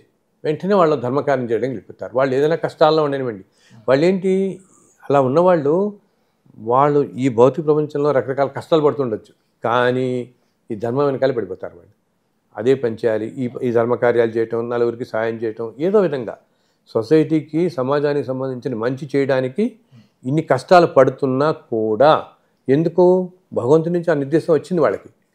వీళ్ళకి ఎందుకు వచ్చింది? ఆ సోల్ అంత మంచిది కాబట్టి వీళ్ళకి వచ్చింది, లేకపోతే అందరికీ ఇవ్వడు కదా ఆయన. అందుకనే నేను చెప్తుంటాను, మనం చేస్తున్న ఉద్యోగం, మనం చేస్తున్న జీవితం, మన వీటితో ఏమి సంబంధం లేకుండా సేవ చేసే మనుషులను చూస్తుంటాం కదా, మనం నిత్యం చూస్తుంటాం. ఏమీ లేకుండా సేవ చేసేవాళ్ళు, ఇంకా పూర్తిగా అదే మార్గంలో పడిపోయే వాళ్ళని తెస్తుంటాం. బికాజ్ భగవంతుడు చేస్తుంటాడు, బికాజ్ సోల్స్ అనమాట. ఇది చాలా కష్టం. మనం ఎందుకంటే జడ్జిమెంటల్గా అయిపోతాం కదా అందరితో అండ్ నిజంగా భగవంతుడు అలా కూర్చొని నేను కనపడ్డానయ్యా అంటే సంతోషమే అందరికీ. కానీ కలియుగంలో భగవంతుడు ఎప్పుడూ కూడా భగవంతుడు ఎప్పుడూ ఆ రూపంలో కనపడ్డు. అసలు భగవంతుడి రూపం అనేది మనం ఊహించుకుంటాం అంతే కదా. భగవంతుడి రూపాలన్నీ ఊహించుకునేవి మనం అన్నీ కూడా. ఇట్లా ఉంటుంది అట్లా ఉంటుంది, శంఖం చక్రం కదా కాబట్టి ఈ మనిషి ఇలా ఉంటాడు అనుకుంటాం మనం అంతే. ఇంతకుముందు యుగాల్లో త్రేతాయుగం, కృతయుగాల్లో ఏంటంటే మనం అంటే తపస్సు చేశాడు, తపస్సు చేస్తే భగవంతుడు ప్రత్యక్షమయ్యాడని, ఆ యుగాలకి భగవంతుడు ప్రత్యక్షమయ్యేవాడు అదే రూపాలు. ఈ కలియుగంలో ఏంటంటే ప్రత్యక్షంగా అవడు ఆయన, రకరకాల రూపాల్లో, మానవ రూపాల్లోనో ఏదో రూపాల్లో మనకి ఆ ఫీల్ వచ్చేలాగా చేస్తాడు ఆయన. నేను ఉన్నాను, అదే కదా మనం వింటుంటాం, అనుభూతి మనకి అందిస్తాడు. అనుభూతి మనకి అందిస్తాడు. అంటే భగవంతుడు అవతారాలు తీసుకుని శ్రీరాముడు కానీ శ్రీకృష్ణుడు వచ్చారు కాబట్టి ఆయా రూపాలు అయితే ఉంటాయి కదా గురుగారు. 5 రూపాయలు ఉంటాయి. ఇప్పుడు అవి భగవంతుడే ప్రత్యక్షంగా ఆయన ఎలా ఉన్నా లేకపోయినా కానీ ఒక మానవ ఇవన్నీ మానవ రూపాలుగా తీసుకున్నప్పుడు ఆ రూపాలు మన మనసులో ఉంటాయి కదండి. అంటే అది భగవత్ స్వరూపం కిందే మనం కొలవాలి. భగవంతు స్వరూపం అదే ఆ రూపాల్లో కలుస్తాం. ఎందుకంటే మనకి అప్పుడు కాన్సన్ట్రేషన్ కూడా ఉంటుంది కదా. ఏమీ లేని శక్తిని కొలిచే కంటే మనకి ఇవన్నీ ఆయన తీసుకున్న రూపాలే కదా. భూమి మీద సంచరించి మనుషులకి మానవుల్లాగా మన మధ్య బతికి మనకి చెప్పడం కోసం. ఎందుకంటే ధర్మం అనేది నిలబడాలి ఎప్పుడు కూడా, ఏంటి ధర్మంగా ఉండాలి ఈ ప్రపంచం అంతా. దానికోసం వచ్చిన వాళ్ళే కదా రాముడు కానీ కృష్ణుడు కానీ. ధర్మ సంస్థ మనం ఇదే కదా వినేది. అవి నిలబడతాయి మనకి బాగా. అందుకనే వాటికి మనం అంత అట్రాక్ట్ అవుతాం. అంటే భగవంతుడికి రూపం లేదు కదా, మరి ఎలా కొలుస్తారు అన్నప్పుడు అనుకుంటే వీళ్ళు ఎలా మానవ రూపాలు తీసుకొని మన కోసం వచ్చారు కాబట్టి భగవంతుడు ఆయా రూపాలు మనం కొలుసుకోవడంలో అయితే తప్పలేదు. అయ్యో చాలా మనకి దానివల్ల కాన్సన్ట్రేషన్ వస్తుంది కదా. మనకి కాన్సన్ట్రేషన్ వచ్చి మనం మంచి మార్గంలో పెడతాం తప్పకుండా. చాలా అంటే ఈ ఉగాదికి మన మంచి సత్సంగంలో ఇంకా ఎంతసేపు అన్నా చేయొచ్చండి, కానీ చాలా విలువైన సమయాలు మీ ఇద్దరివి కూడాను. ఏదైనా ఒక భగవంతుడికి సంబంధించిన ఒక శ్లోకం కానీ స్తోత్రం కానితో అందరికీ ఆశీర్వచనం ఇస్తాయి, బాగుంటుందని. అందరూ బాగుంటారు అని అందరినీ చల్లగా చూడాలని ప్రార్థిస్తున్నాను. స్వామివారు అందరినీ చల్లగా చూస్తారు ఈ సంవత్సరం. చక్కగా అందరికీ ఇందాక చెప్పాను కదా, వివాహాలు అన్నీ, అది అన్నిటికంటే అందరికీ సంతోషకరమైన విషయం. అందరూ మంచి మార్గంలో నడవడానికి ప్రయత్నించండి. అండ్ ధర్మాన్ని ఆచరించడం అంటే చెప్తున్నాను కదా, సహనం, పాపం, ఈ రెండు లేకుండా ఉంటే అదే సగం. అహంకారం లేకుండా మనుషులకి ఇప్పుడు అస్సలు ఉండకుండా ఉంటే అది అస్సలు ఈ 2 గుణాలు ఎప్పుడైతే పూర్తిగా నశిస్తాయో అప్పుడు పూర్తిగా మనం అసలు భగవంత్ మార్గంలోనే వెళ్ళిపోతాం. మనం అన్నిట్లోనూ మంచిగా జరుగుతుంది.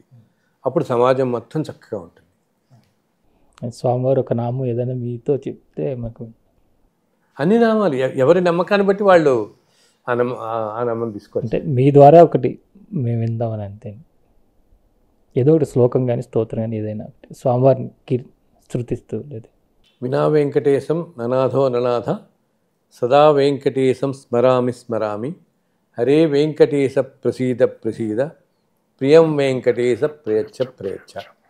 అది నిత్యం తలుచుకుంటుండే నేను చాలు, అలా రక్షింపబడుతూ ఉంటాను.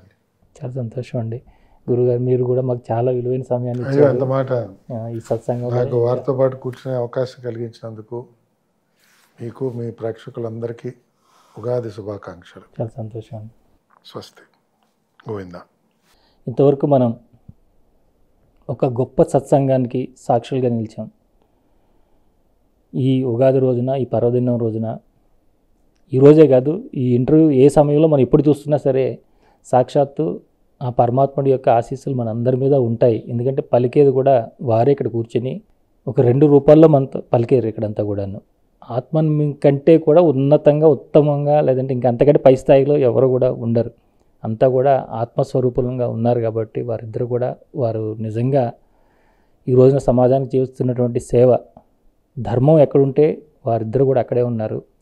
ముఖ్యంగా ధర్మ సంస్థాపన కోసం ఎక్కడో హాయిగా వచ్చే డబ్బులతో ప్రశాంతమైన జీవితాన్ని ఇంకో చోట గడపచ్చు, కానీ ధర్మ సంస్థాపన కోసం ఈ రోజుకి కూడా మన ఎల్వి సుబ్రహ్మణ్యం గారు అయితే ప్రతి చోటకి తిరుగుతూ ఎలాగైనా సరే ఎంతో కొంత అందరికీ మంచినివ్వాలి, వారి ఏదంగా ధర్మాన్ని మన స్థాపించాలి, లేదంటే వారిని పునరుద్ధరించాలి, వారు గుర్తు చేయాలి కనీసం ఏ ధర్మంలో ఉన్నారని. ఇక్కడ అక్కడ అని కాదండి, ఈ మధ్యన భగవంతుడు ఇచ్చిన అవకాశంతో వారితో పాటు అప్పుడప్పుడు వెళ్తున్నాను కాబట్టి వారి కోసం మంచి మంది ఎవరైనా చేస్తున్నారో, ఒక మంచి పని చేస్తున్నారంటే వారి కోసం ఎంత దూరమైనా ప్రయాణం చేసి కారుల్లోనే, అక్కడికి ఏం ఫ్లైట్లలో అనుకుంటేలో వారికి అవసరం కూడా లేదు, కానీ కారుల్లో ప్రయాణించే గుంతల రోడ్డుల్లో చేసి వారికి అక్కడ ఎంతో సహకారాన్ని, వారు వచ్చి నిలబడ్డారంటేనే వాళ్ళకి ఎంతో ధైర్యం వచ్చేస్తుంది. అలాంటి సహకారాన్ని వారు అందిస్తున్నారు. నిజంగా అలాంటి వారు మనతో పాటు మన శ్రీ సన్నిధికి వారి యొక్క వాక్కులు అందించడం నిజంగా మన అదృష్టం. అందుకని మీ అందరి తరపున వారికి కృతజ్ఞతలు తెలియజేసుకుంటున్నాను. అలాగే ఇంకా గురుగారు విశ్వపతి గారు, వారి గురించి మనం ఇంతకుముందు చూసినంత వేరు, మన శ్రీ సన్నిధిలో ఇప్పుడు మీరు చూసినటువంటి ఈ సత్సంగం వేరు. ఇది మన జీవితాన్ని పూర్తిగా మార్చే సత్సంగం జరిగింది ఈ రోజున. ఒకసారి మీరు క్షుణ్ణంగా పరిశీలిస్తే దీనిలో ఎన్నో సూక్ష్మంగా వారు మనకి ఎన్నో రహస్యాన్ని తెలియజేశారు.